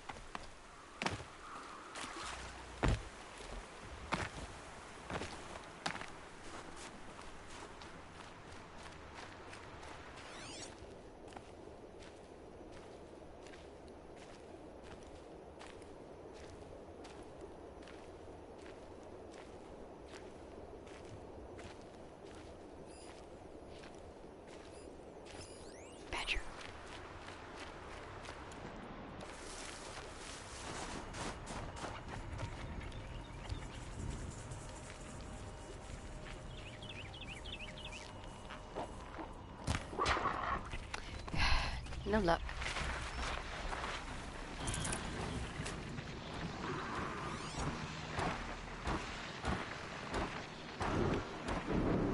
We have a turkey over there. We did need a turkey stuff for carrying capacity purposes. Upgrading things. We got turkey skin. I'll take that fatty meat.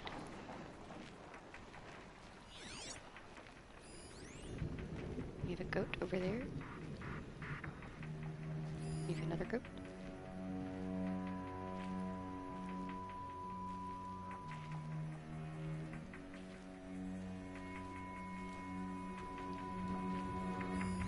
Badger. Gonna see if you can't get a little further away from that watcher.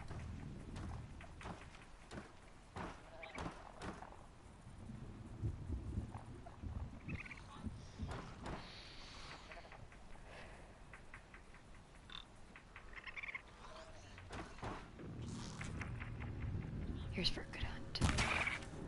Okay, I think we got what we needed.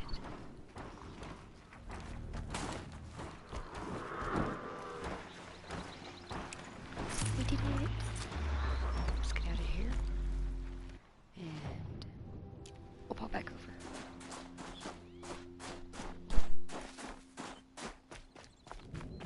We'll pop back over to that trader over there. Since they're closer. The scrapes. And grab that last map and then continue on the way. I'm gonna get stuck on trees on the way.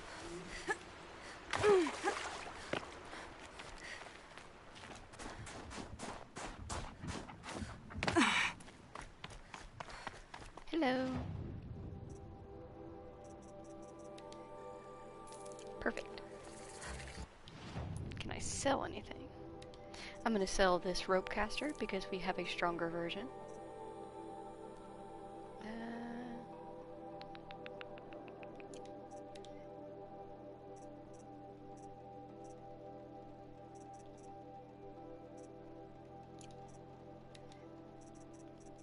Oh, you can have that.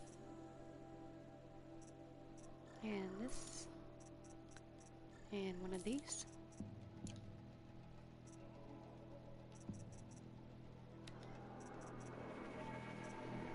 We're gonna sell some of these.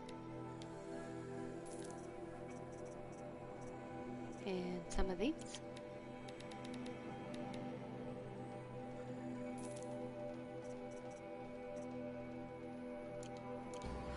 Okay, we have our map now. We've got blue gleam and stuff like that.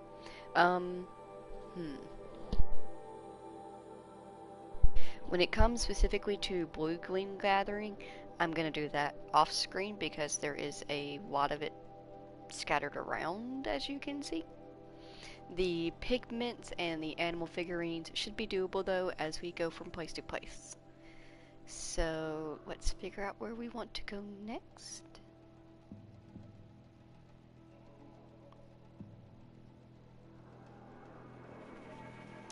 We have a pigment right over here,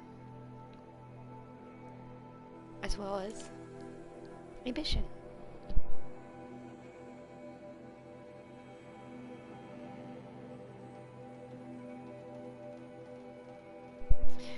We're gonna grab this animal figurine. Actually, we're gonna fast travel over here, even though it's not very far, and but save time where we can. But we're gonna fast travel over there. We're going to go down the way, grab the animal figurine and that campfire, and then push forward. I do want to try to grab as many of the campfires as I can because it'll make all that blue gleam hunting I'm going to do later on. She didn't even hesitate. Much easier. She stood between the assassin and our Sun King.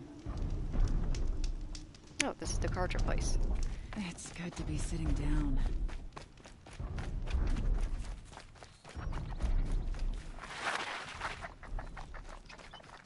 Oh, I hear a badger. To a good hunt.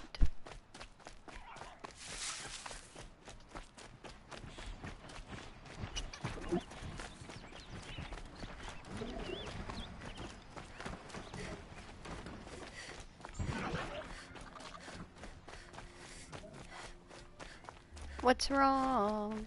What's the meowder? What's up, little buddy?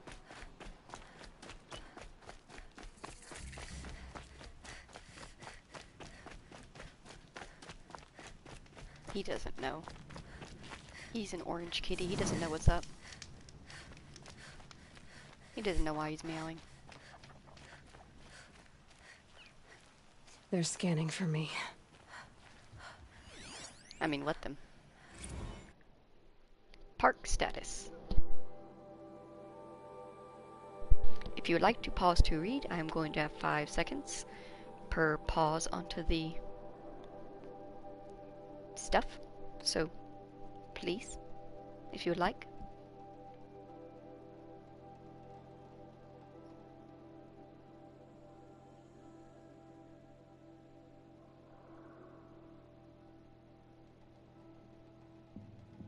Moving on.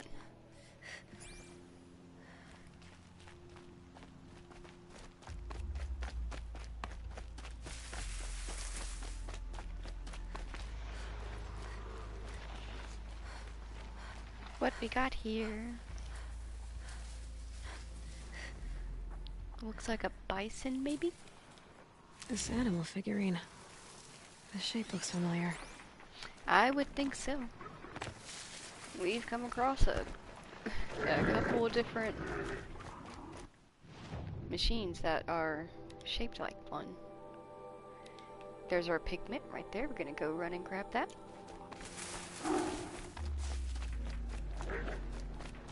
Why are we running? Why are all my kitties running through the house? What's going on?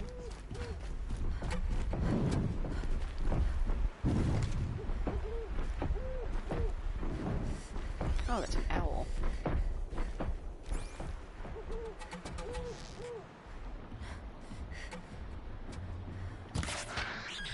Ooh, good shot.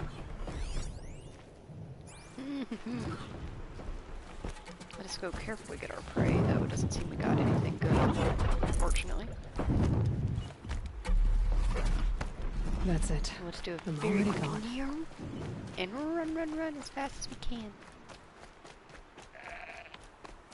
Because I don't feel like fighting another one of those right now. Power to people who are the type of players that just every time they see a machine, it's like, fight on, we're going, get the parts, get the pieces, let's fight it One will out. have no chance of fighting. I am a coward, I will run if I can. Although I don't really see it so much as cowardly, it's more just, I don't feel like using the resources, you know? Like, the amount of resources I get back versus the amount of resources I use is usually not worth it to me. We have a watcher up there. The badger. We're not worried about the badger. We're looking for pigment.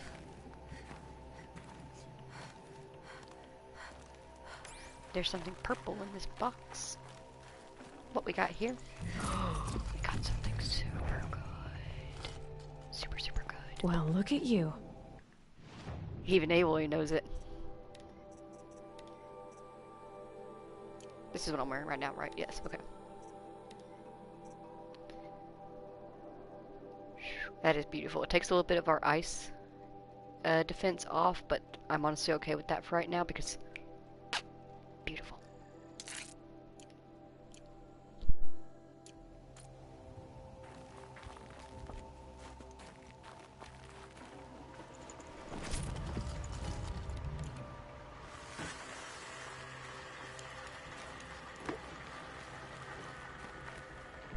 Oh, welcome back, Munchkin Man. Oh, yes, hi. I chose the wrong patch of ice. No fish to catch here today.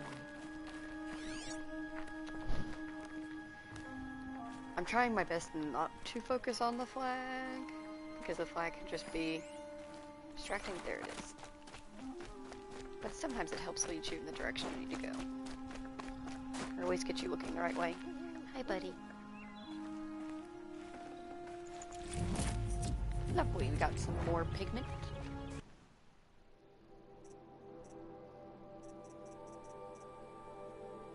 Oh, it's so pretty, isn't it? Buddy. Oh, it's so pretty, isn't it? Got a nice purple already, and a beautiful green. And a bright yellow. More of an ambery. And I was right, we did pick up a bison. And a bear.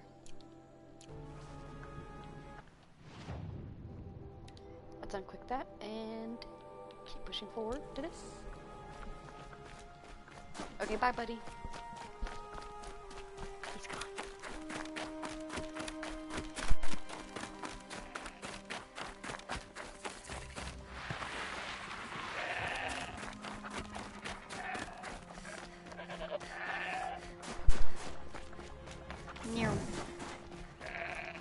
I got a lot of goats out here. Guess it makes sense though. Goats are a mountain-based animal. They can occasionally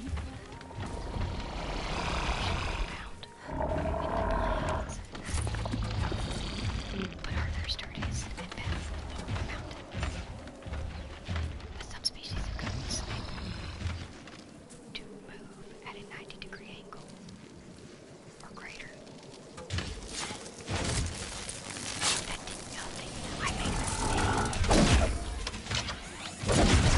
It's not good because my heavy spear attacks still bring them down. So that's good. I'm just gonna have to do that to him. I can pick it up. And I can get it. That's again.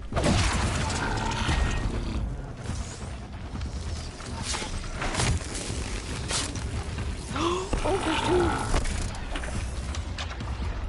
Do I have my hard points on? I do. Actually, let's check out this storm bolt blaster thing. That's pretty neat. Does take a bit of a charge up, a little slow charge up. Blows off some parts, but does some tear damage to it as well.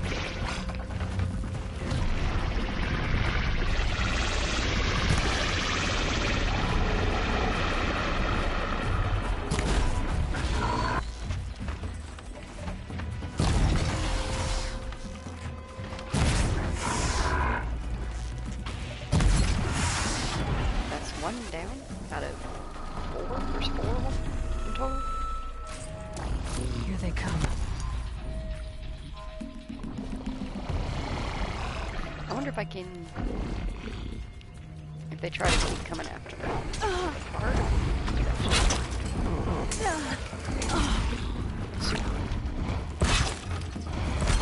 Wait, my traps. They weren't already.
But I'll hit him last.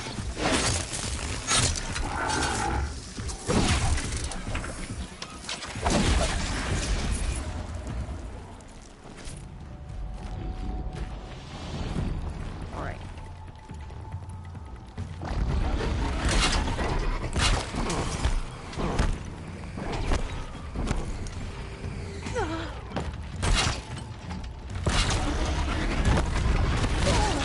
Oh, okay, that was just... That was unnecessary.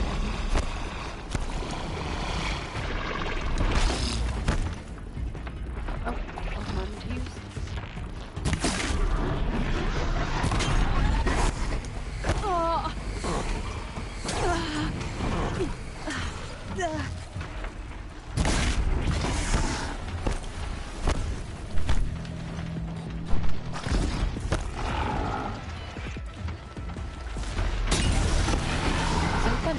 carefully avoid trying not to die. As annoying as them hopping or spitting up that ice as it is, the noise that you hear them making while doing it is actually very similar to the noise that man made by... I gotta help. The noise that they make whenever they are spitting out their eyes is actually very similar to the noise made by alligators in real life. It's more commonly heard by young gators, though, and gators who are calling gators. Though, considering that machines have its own world, they don't really need the gators.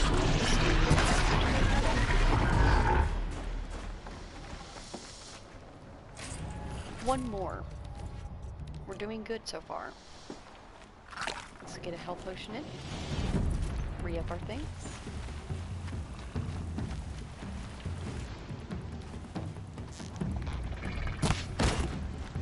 I've been playing too much Tears of the Kingdom. I was just like, oh, let me put some shock gallo on there, and I can hit it in the water and do some shock damage. No, that's not how that works. I mean, it could be, but I don't have that. I mean, I have that, but like, I don't think it makes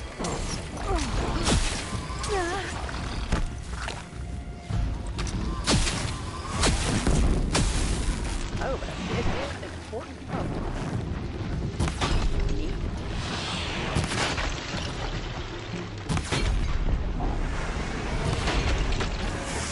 This must be the one I was talking about.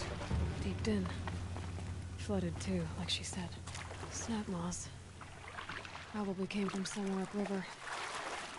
Follow the river, find its source. Seems simple enough. Hi, Munchkin Man. He just can't seem to get settled down. Poor little thing. He spends all day being a menace to everybody else in the house. And then he can't get comfy. Oh, so pitiful.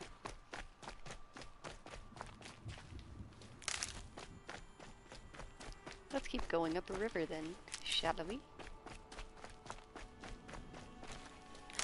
Let's do a quick check of our map. Yep.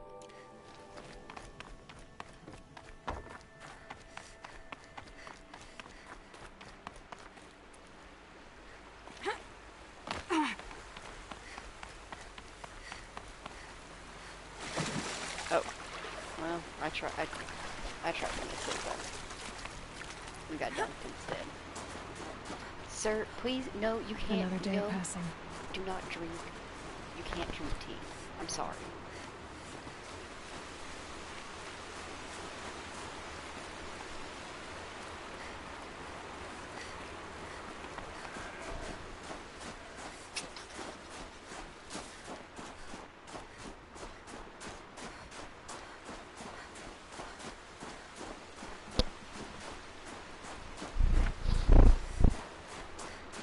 There. That must be where the water's coming from. Looks like something the old ones built. You can't see it through the fog and the film, but it's there. Okay, please do not, if you're going to behave like this, sir, you're going to go to jail. Do you want to go to jail? Okay.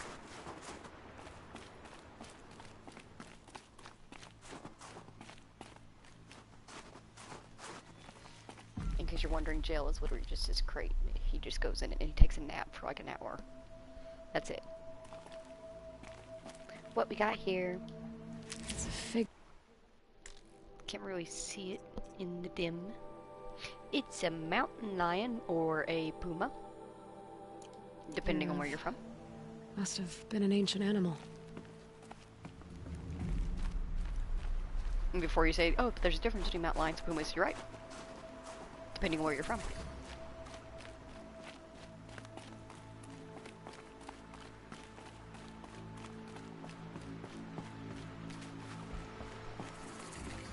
Let's get this new.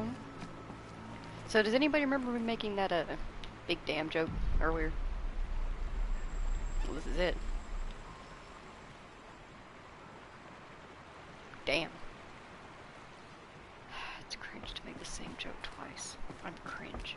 I can't have nice things. Here. What we got here? Little piece of lore.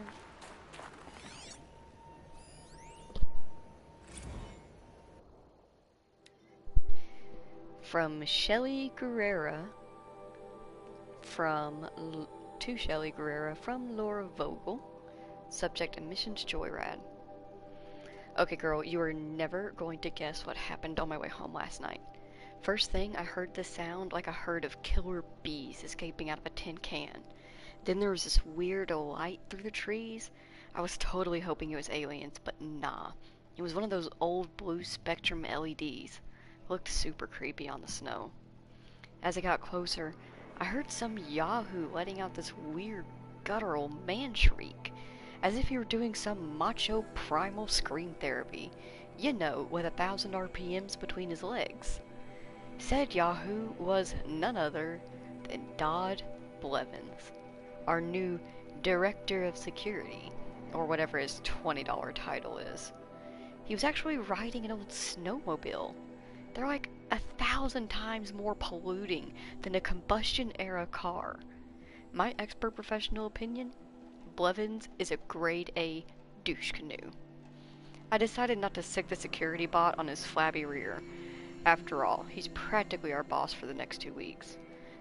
But Shells, you might want to take a bathroom break now, because you're going to lose it when you find out what I did instead. Okay. I was standing right near one of the trail signs, and I could tell Blevins was headed for me, so I reprogrammed the sign to swap directions between Fairy Falls and Purple Mountain. Wicked, right? You never get a snowmobile up there. I hope he bailed out hard and had to walk back to the lodge. Guess I'll be filing my very first incident report right before this whole thing shuts down forever. I could let it slide like usual. But then where's the fun, Shells? Where is the fun?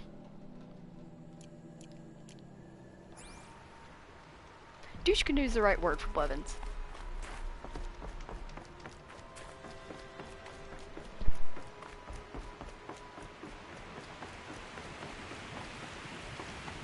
Well, somebody wanted in. Nearly blew this entire ledge off just to get through the door. Okay. Well, somebody just made a mess. He's clearly expecting others to clean it up. And that others is me.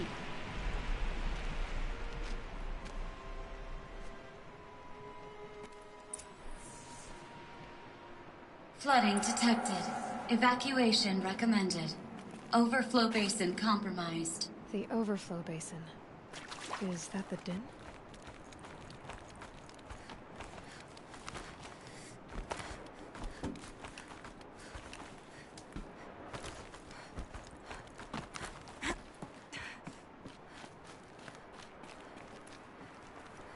Looks like a control center. What happened in here to start the water flowing?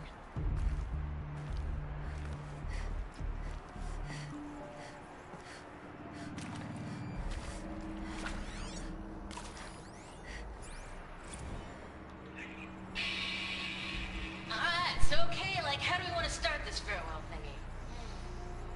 We might be the last Sassual people to ever see this place. Yeah. Hence, you know, so.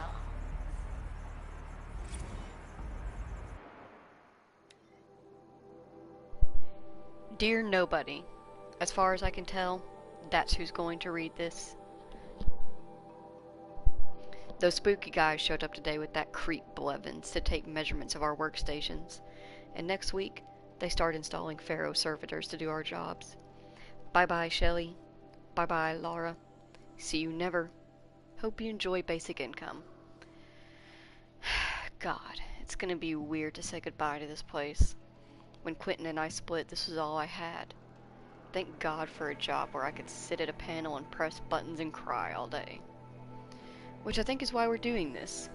Hiding the tapes of our rehearsals in the dam. These tapes are our memories. Our ghosts. Through them we get to haunt this place. Keep it human in some small way. This control room was where I was sitting when Laura came in, dragging an old practice amp and a guitar behind her. "Shells," she said. Girl, so I was looking at the schematic for this place, and I found the perfect practice space. The acoustics in this place, seriously bonkers. Like, echoing through the entire valley kinds of bonkers. Legit, you're gonna soil yourself when you see it. And I remember asking, practice space? Peace. Shelley. I can't wait to unravel their story. Intake tower malfunction. Drainage system offline. That's probably not good news. Looks like most of the facility is underwater. How did this happen? I should be able to shut this place down from here. Ugh, someone made a mess of this. If I had the right parts, I'll bet I could get it working again.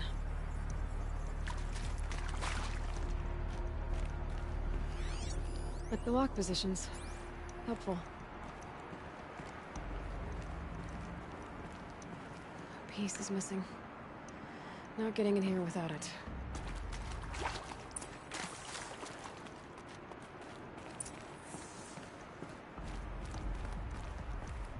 Someone's been through here. Not that long ago either.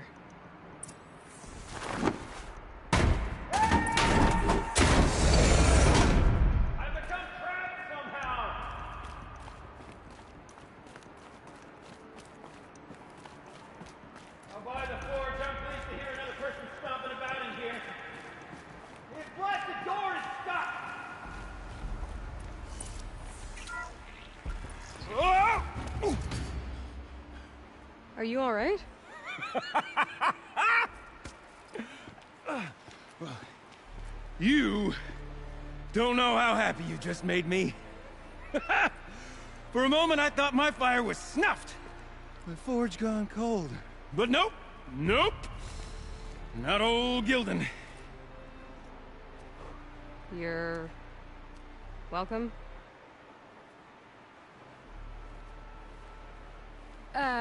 Wait. Start from the beginning. What are you doing down here? Ow! My apologies. When you mostly talk to yourself, you can tell your stories in whatever order you like. There's an artifact in that storage room I simply must acquire. But as you may have noticed, the door won't budge. I took one of those roundish, ringy what's-its from the wall beside the door. No luck. So I had to go with that panel with the button. Even less luck. My gentle experimentation caused the chamber to flood a little. So I pushed the button again, perhaps a little too enthusiastically. Sparks and smoke. Now, obviously, I came here to investigate. My cautious footsteps may have contributed slightly to the collapse of a bridge. And when the bridge began to collapse, I may have, for the sake of expedience, abandoned the cumbersome ringy what's-it to the waves. By the time I thought to give up the endeavor, the door had closed behind me. And thusly do we come to the present moment. So you found the button that controls the flow of water. Quite by accident. And then you broke that button. Also, quite by accident. The panel's the only way to shut this place down, as far as I can tell. This isn't gonna be easy. That storage room is filled, top to bottom. Would you be surprised to find the parts you need in there? I certainly wouldn't be. Well, there's no way we're getting into that storage room without another ring. It's part of the locking mechanism that controls the door. You don't say. Well, that's fantastic news. Marvelous, even. You've got two hands. I've got two hands. Perfect! My savior, my salvation, and if you like, why wouldn't you? Of course you will. My accomplice.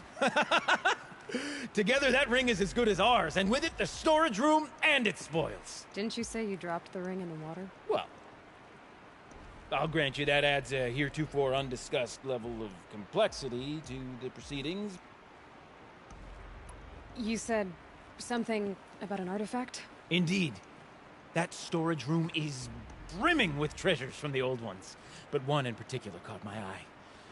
An intricate looking glass. I've only seen one such device before.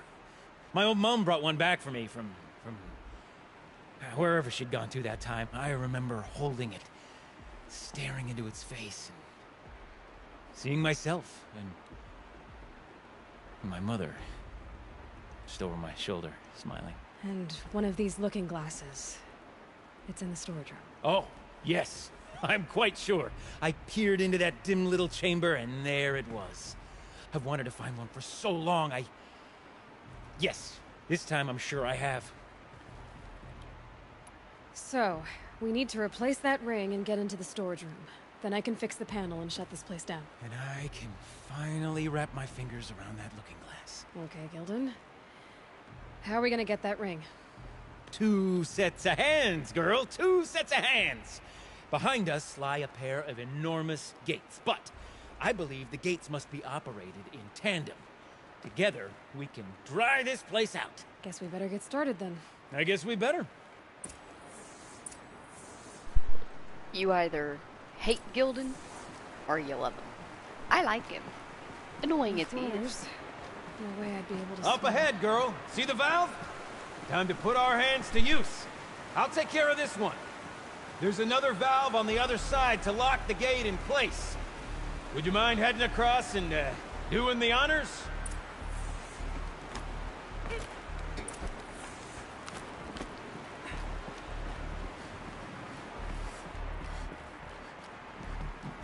You know, I'm reminded of the delve I undertook out near the claim. Stone ruins, cloud tall, and lake wide. I spent 13 levels on that monstrosity, but no walls. Just straight stone columns bearing the weight of the level above. Filled out with row upon row of those enormous rusted out old world carts. You know the ones with the 4 wheels? I've straight through 100 of those trucks. The only things I've ever seen inside are birds. You don't suppose that's what they were told? A tub of stagnant water. Charming.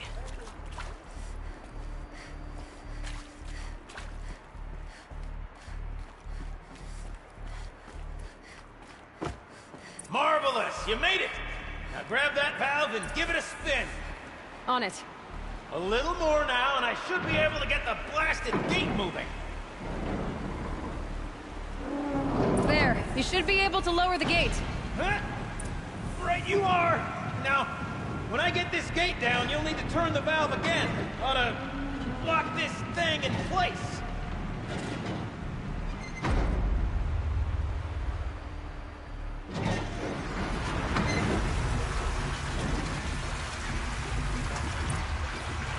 One gate down.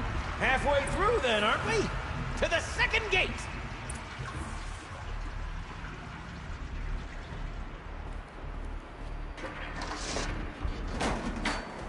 A ladder is a rare and special thing, girl. Can depend on it to take you exactly where you need to go, and no further.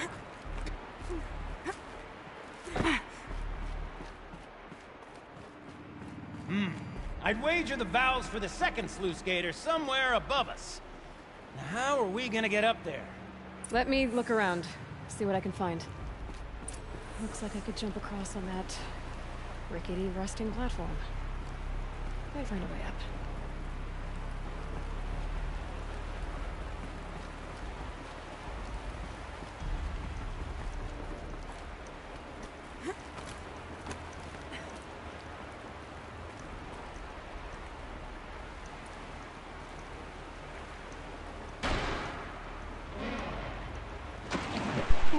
That gave me a startle. Where am I supposed to go? I guess I'm just gonna... Nice jump! Nice! What am I saying? That was stupendous! Never seen such absolute disregard for personal safety. Thanks, I think. Oh, I didn't think she'd catch it. Oh, you startled me for a second there, girl. Okay, what we got here? Ready? 1, 2, 3, 4! Come sellouts and runaway cowards! We see Cut it! I forgot the words.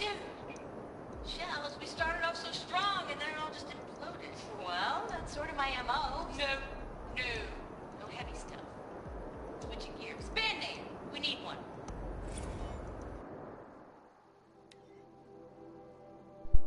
Dear Nobody, when I took this job, we had to watch this training hollow. and I remember probably 2% of the actual Hollow. At some point, the Hollow welcomed me to the damn family, and I felt like, A, that was such a missed opportunity because they could have called it a damnly and chose not to, and B, the idea that I would ever think any of these coworkers as family was pretty ridiculous. But then one day, I looked up, and automation had whittled 6 people down to just Laura and I was signing papers to dissolve the family I thought I had. And suddenly my last coworker, with her faded tattoos and perpetually arched eyebrows, was telling me jokes and making me listen to bands I'd never heard of and cheering me up when I cried. Things were really good when it was just the 2 of us. We used to have these theme days. One time the sluice gates were open and we set up beach blankets on one side of the catwalks in the intake tower and batted around this inflatable beach ball I had in my apartment for some reason. Laura messed around with the emergency PA and we patched in a bunch of classical surf rock songs. We even put sunscreen on the bridges of our noses. Laura called it the Concrete Beach Party. When Laura brought up band names, I knew pretty much right away that would be our name. Concrete Beach Party. There was never really any other choice.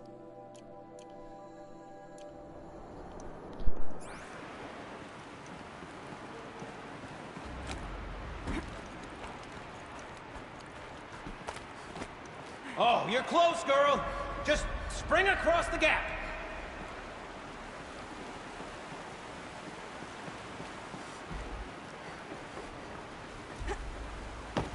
Ah, you're right above me. Just send that ladder on down. Look out below.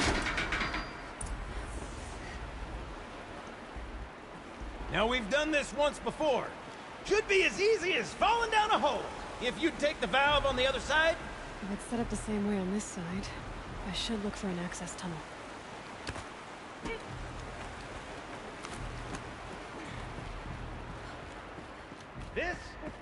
This is my sort of delve. 1,000 little problems to solve. 1,000,000 minute and invisible factors. My father used to say to me, Hibling, he called it Hibling. Hibling used to say, don't make the delve harder than it needs to be. The best delve is done in half the time it takes a campfire to sputter out. Now, my father was a great man. Dead wrong when it came to choosing a rubric by which to judge delve quality. To find itself stuck, then unstuck. To fail, then to succeed. To get lost, find yourself. That's what makes the delve. Uh-huh, Gildan.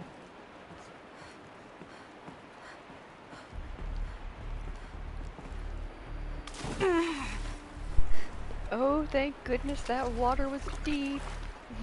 We just dropped straight down. And I keep looking around a lot because I'm trying to make sure I'm not missing any of the Concrete Beach Party pieces. Let me just...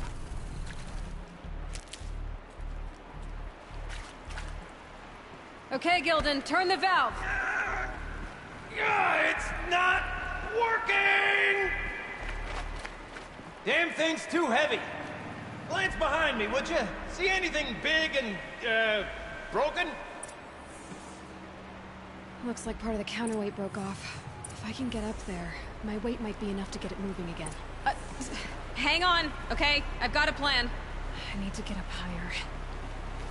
Could climb up that wreckage. That's pretty much what I do now. I mean, at least she knows what her capabilities are. What she spends most of her time doing.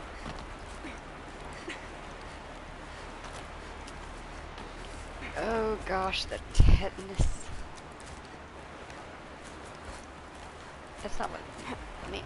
There you go. I can't jump straight to the counterweight from here. But I could climb higher, get above it.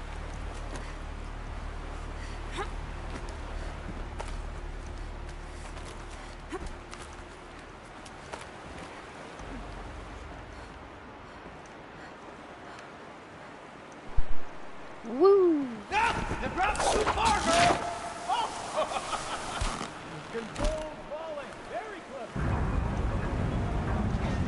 going down.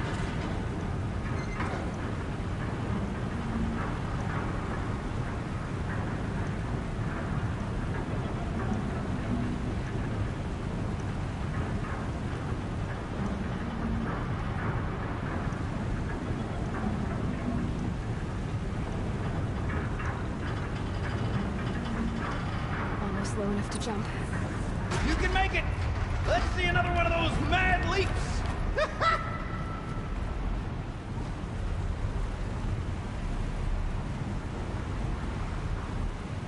Got it. We're good to go. You were a sight to see. Bounding from metal rust trap to metal rust trap. Still a bit of water, but low enough, wouldn't you say? Now then, where's that ring? Good question. Well, at least I should be able to swim now. Snap maw! It's a snap maw! Very, very big snap maw! I see it, Gildan. Very big, very, very big! Just stay out of the way. Forge, forgive me. What did that snap maw swallow that ring we're at? Just... gobbled it right up. We'll find out after I've killed it. We're gonna stay up here.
I'd rather play it safe than die twice.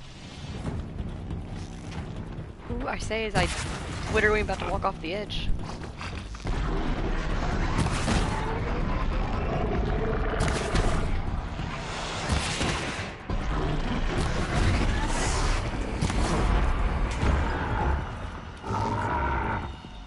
Just tell me when it's dead, would you? It's dead. Marvelous. So, the ring. Maybe if you pry its jaws open and reach inside, I can't look. I'll take care of it.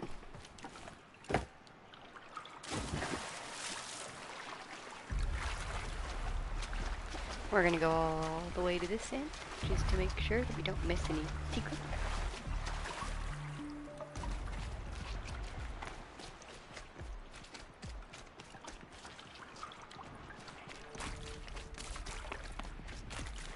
Here's a secret. Okay, Shells. Shells, we're not focusing on that right now. Recording, okay? We're not even in the band meeting. Sort of counts as practice, right? Merch. We need merch. Stickers! You're not a real band until someone vandalizes government property with your sticker. Colleagues, I have been asked to remind you that conversations determined to be irrelevant to servitor training are discouraged. What were you saying about vandalizing government property?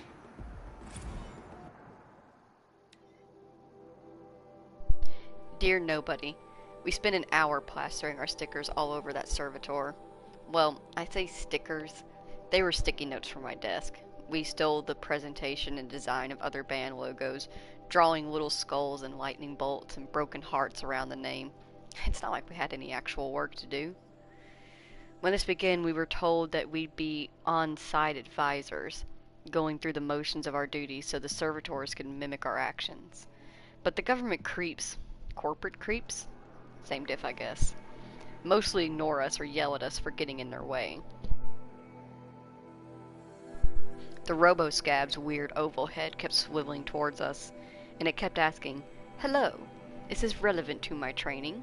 as we tried to duck out of its line of sight, ruining its chrome finish with sticky notes and shushing each other's giggles. Afterwards, Laura stood in front of me, in front of the thing, and goes, "Servitor, this is very important. This is how you greet Blevins, okay?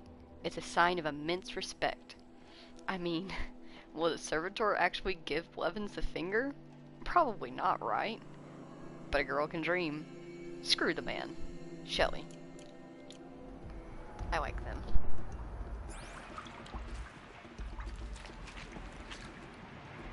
Are you good? Are you good? He's so this is a perfect example of a very common thing that a lot of reptiles, but not every reptile, mostly commonly found in lizards, have. When they die, their muscles will still continue to contract and move around, giving them the possible look of being alive. This also works specifically on their tail, allowing them, for some species, to actually drop their tail and it will keep moving, giving the visual look of it still being there and still being alive so that it can escape while whatever's hunting it can focus on its tail and just get a little snickety snack. Anyways, let's look at this thing. I can't. You were right. This thing did swallow the ring. Ha ha! That's the old Gildan intuition in action. It's never led me astray. Sure, its chosen routes can be a bit circuitous, but never mind. To the storage room. To the spoils. Ooh, what's in here? More old world treasures, perhaps? This place is full of surprises. Should we have a look? Didn't you want to get into the storage room? I do. Fervently. But, well, I got time to poke my nose in if you do. Sure. We drained enough water for what we need to do, but I wonder if I could empty out the whole dam. Pipes, valves. Maybe I can drain the rest of the water from here.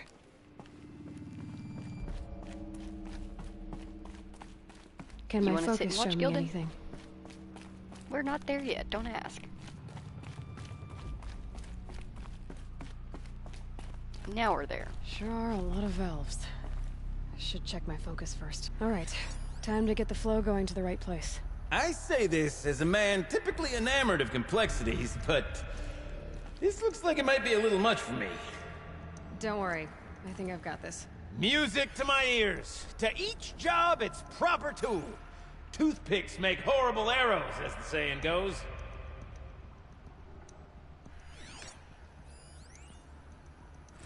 Valves 101. Yo, Shelly, I'm trapped in servitor hell over here. Got in this morning, and as usual, that one half-baked chrome dolt was bumping up against the locked entry door in the reservoir. I am struggling. Reset. Got in this morning, and as usual, that one half-baked chrome dolt was bumping up against the locked entry door in the reservoir room, moaning about requiring entry into the totality of the facility. Between its robot voice and those weird, grindy sounds its limbs make, the acoustics reminded me of a track from one of those less accessible German post-punk bands. I've told them and told them, every night, the pipe network decouples so that the reservoir can refill, and every morning it has to be reset manually. All you have to do is turn the valve thingy so that the water flows directly to the pump. The rest of the servitor seem to give it, but this guy won't stop bugging out. I mean, I know we're supposed to be on-site advisors, but this is getting ridiculous. Do I really have to scratch the instructions into their stupid shiny faces?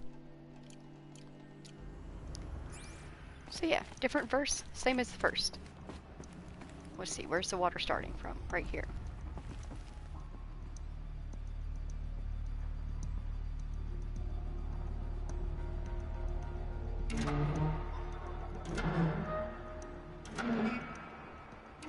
That didn't help. The water can't pass through. You got a competent mind, girl. A mind for nuance and finesse. Not I. No, indeed. Not old Gildan.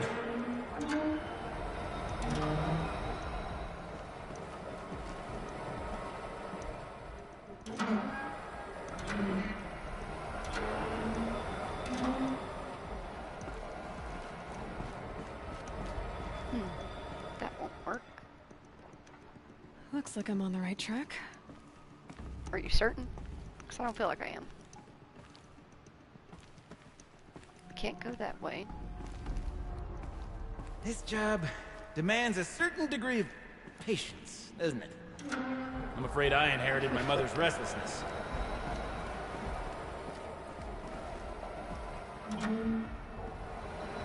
There.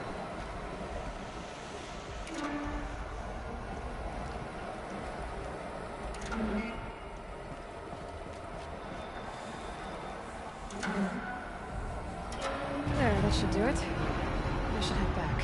See if that took care of the rest of the water. Got it working, did you? Of course you did. Never met a conundrum you couldn't unconundrum, have you? The door's open. Guess it had sealed because of the flooding.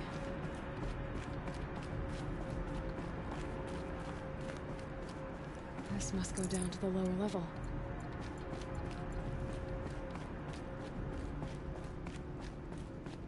Ugh, it stinks down here.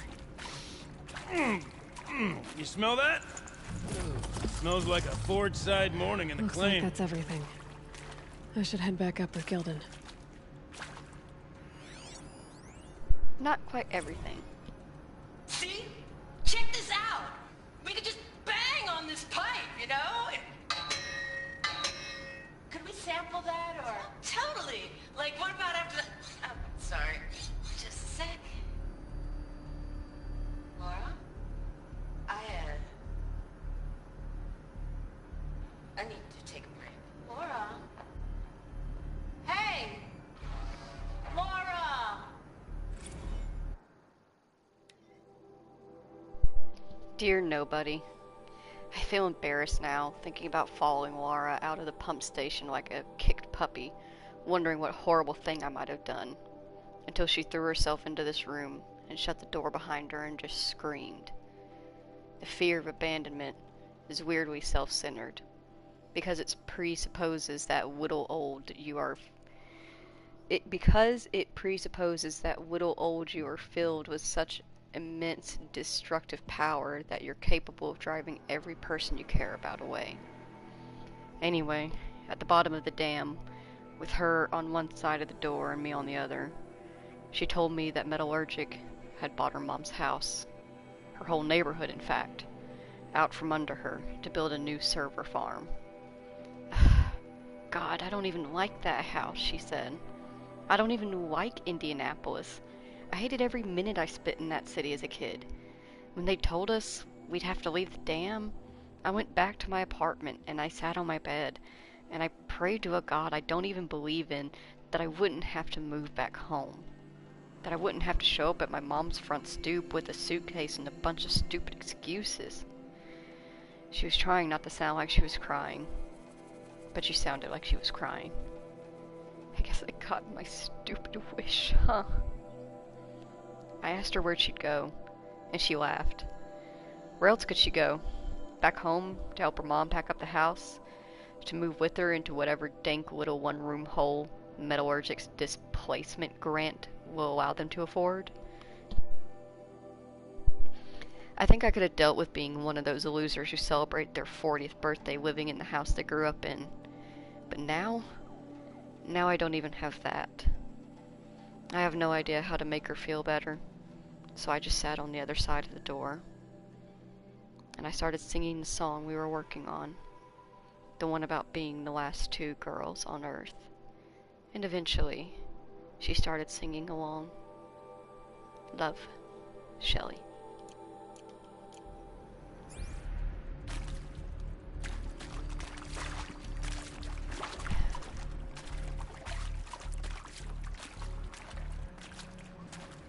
Come on, Gildan.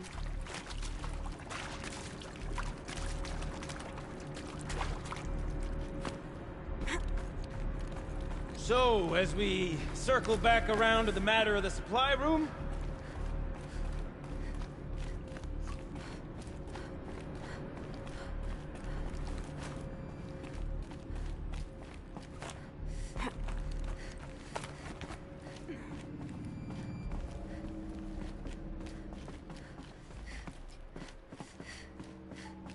I can't wait, I can't wait! Almost there! Soon I'll hold the looking glass in my hand. Just like Mom and I used to.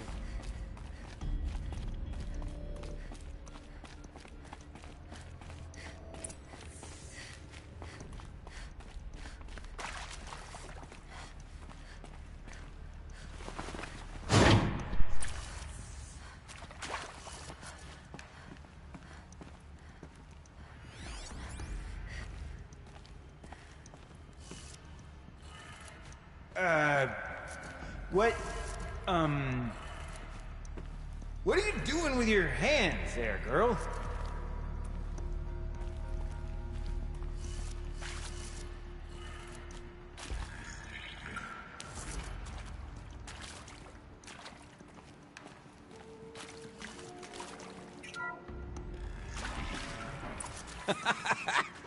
I can't believe that worked. I thought you'd lost your mind, tickling the empty air like that. I'd have to ditch something.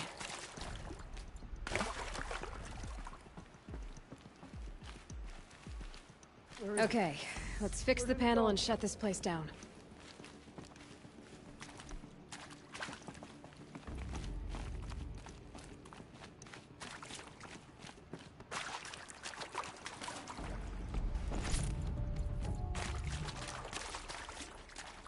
Could have sworn I saw one in here.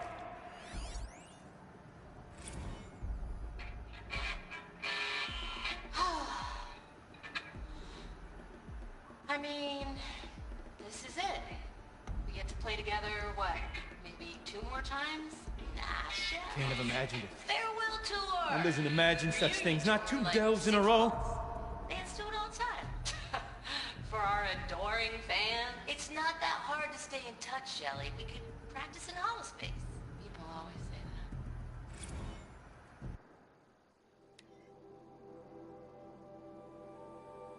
that. Dear Nobody, we got in a fight, Laura and I.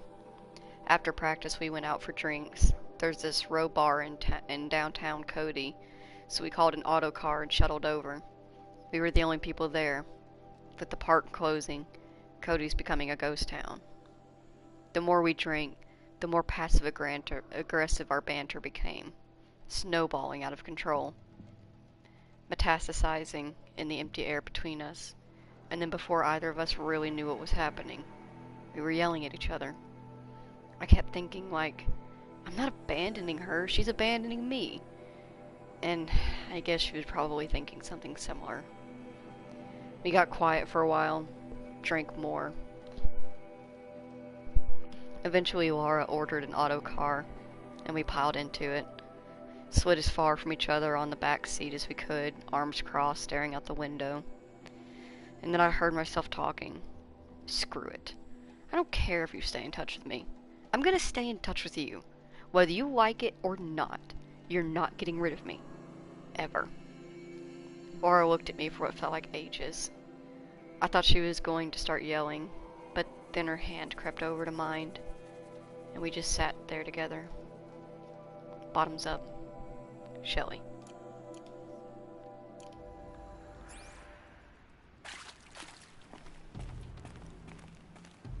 Gilden? Everything okay? I was so sure I saw it. The looking glass. I was so sure. Right there in the window. I was... Of course. Trick of the light. Nothing at all. I'm sorry, Gilden. It must have meant a lot to you. Oh, well. Much as any artifact of the old ones would mean to me, really. It's fine. I'm fine. Besides, what are the spoils compared to the delve? That's why we do it, girl. The delve, not the treasure. And what a delve it was! Ugh. By the great blazing forge, I'll never forget that. Now then, I believe we have some repairs to make.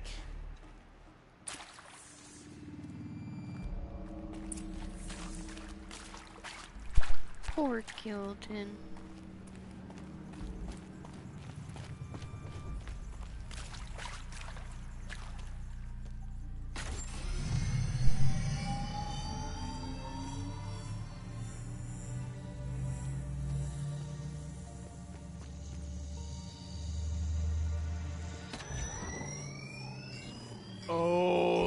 That's a whole lot prettier, isn't it? What does it mean? It means it worked. By the forge. You are a wonder! Do you hear that often? I'll hazard a guess you do. I've heard something like that once or twice. Oh, she's modest now. A master of the arts of the old ones, a delver to shame the entire claim, and she wants to be modest. Ha! It's not like I did it alone, Gildan. No. No, I suppose not. So what's next for you? On your way back to the claim? And deprive the people of Song's Edge the story of this encounter? Perish the thought! I'll stay there a while longer. But a story is best told by all who encountered it. Come and lend a hand, won't you?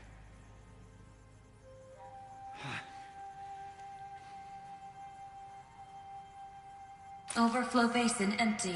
Interior accessible. Minimal flood damage. Sounds like the basin is dried out too. Maybe I'll take a look.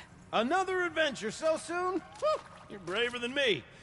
But there was no question of that. It was very lovely to meet you, Gildan. Thank you for a super fun side quest. You be careful out there delving.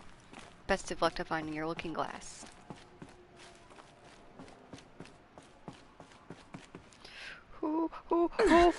My mistake! It's okay though. We didn't have to learn from it. Ooh.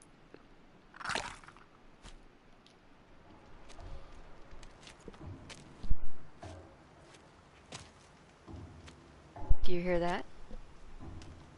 Water's lower. And going by that sound, I think Laolai's already at the din.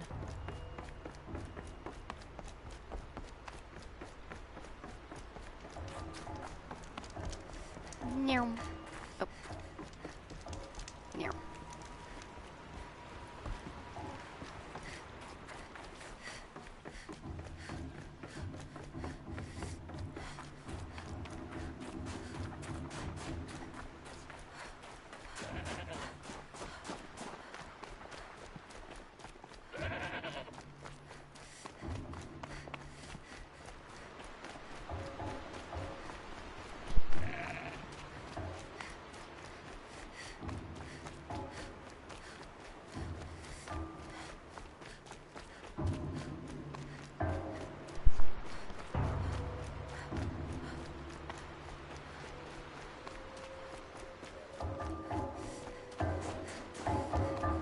Sound's getting louder.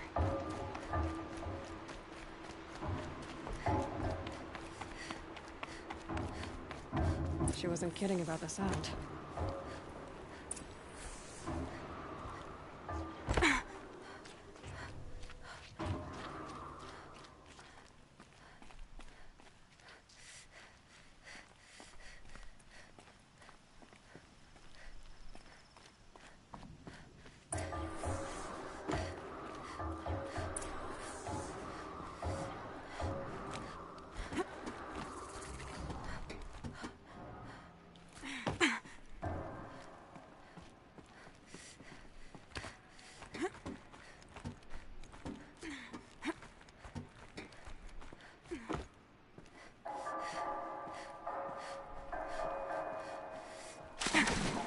Oop.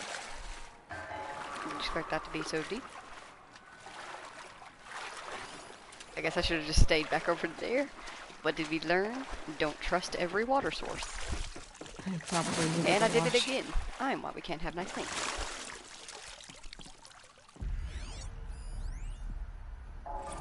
Are you ready? Live from the illustrious Overflow Basin Studios, it's Concrete Beach Party! A one, a two, a 1, 2, 3, 4!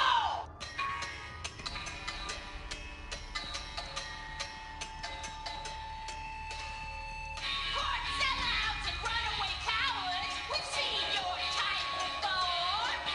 You remove us from the premises, but it's us to show you the door.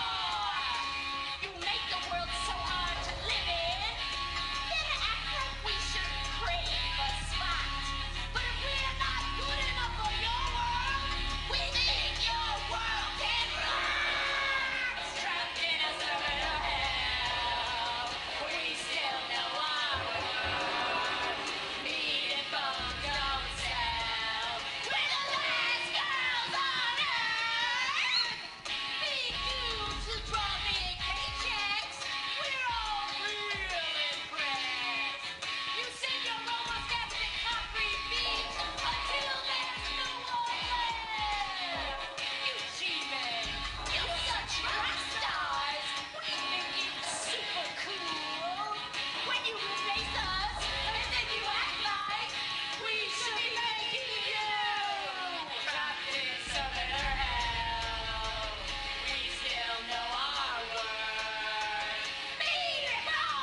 You can call it cringe. Because it is a little bit, but like, good for them. I don't, okay, there is a text for it. Let's pop over to our notebook quick. Beep. There's a special section just for Frozen Wilds.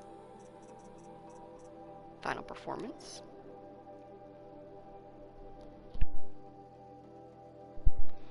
Last Girls on Earth by Concrete Beach Party. Recorded in the Overflow Basin Studios. Laura Vogel on guitar. Shelly Guerra McKenzie on vox. Electronics percussion, courtesy of the magical power of automation. Loss of livelihood, also courtesy of the magical power of automation. It's been real. XOXO. Bye.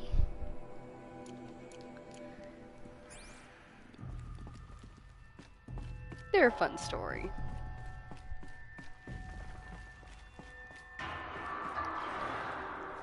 Looks like we have one here. Last Girls on Earth.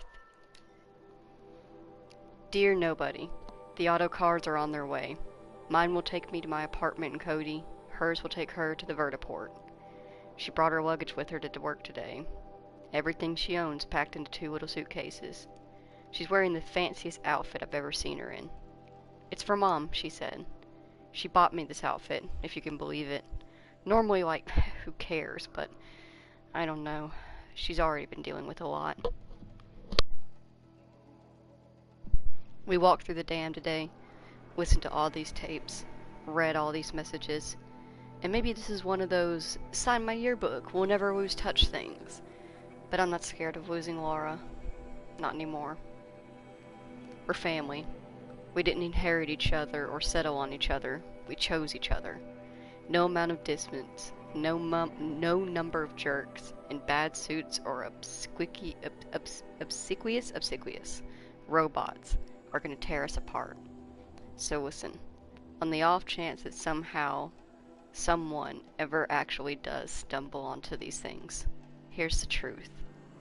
There was a band called Concrete Beach Party, and for a second, it was the best band in the world. And you, whoever you are really, really lucky. Because you're the only person who ever got to hear them. See you never. The Last Girls on Earth.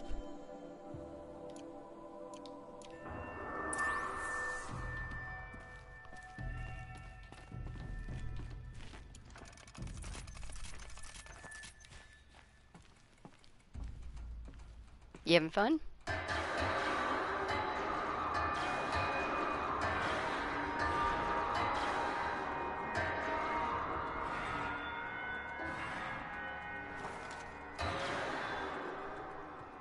She's having fun. You look happy to be playing again. I don't know what you did, but the water drained in the snap of a short song. What do you think of the music? I've never heard anything else like it. That's because there's no other place with such resonance, such intonation that rattles your ribs with its power. And of course, no one else knows these pipes like I do. I learned them by ear before I could walk, strapped to my father's back. Thank you for draining the waters, not just for myself, but for my ancestors and their songs. Please, take this as a token of our gratitude. You got some blue gleam. And we've done a good thing and brought music back to the valley.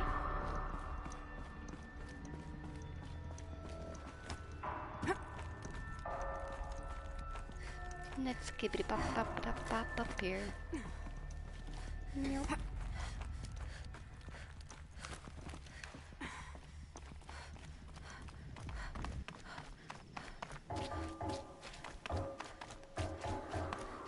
I'm going to head on over to this campfire right here. I'm gonna do a pause for the moment. Yeah. I'm trying to keep the live streams between 3 to 4 hours if I can. just that way anybody that wants to watch them, they're not like overwhelmed by long ones. You know, you get the point. Try to make them more digestible pretty much. So I'm going to take a quick pause. I'm going to reset and do a secondary stream, and I will be back in a moment. If you have spent time watching this, I appreciate your time, and I appreciate you taking the time to spend it with me. Thank you so much, and I will see you next time. Look at the ambiance.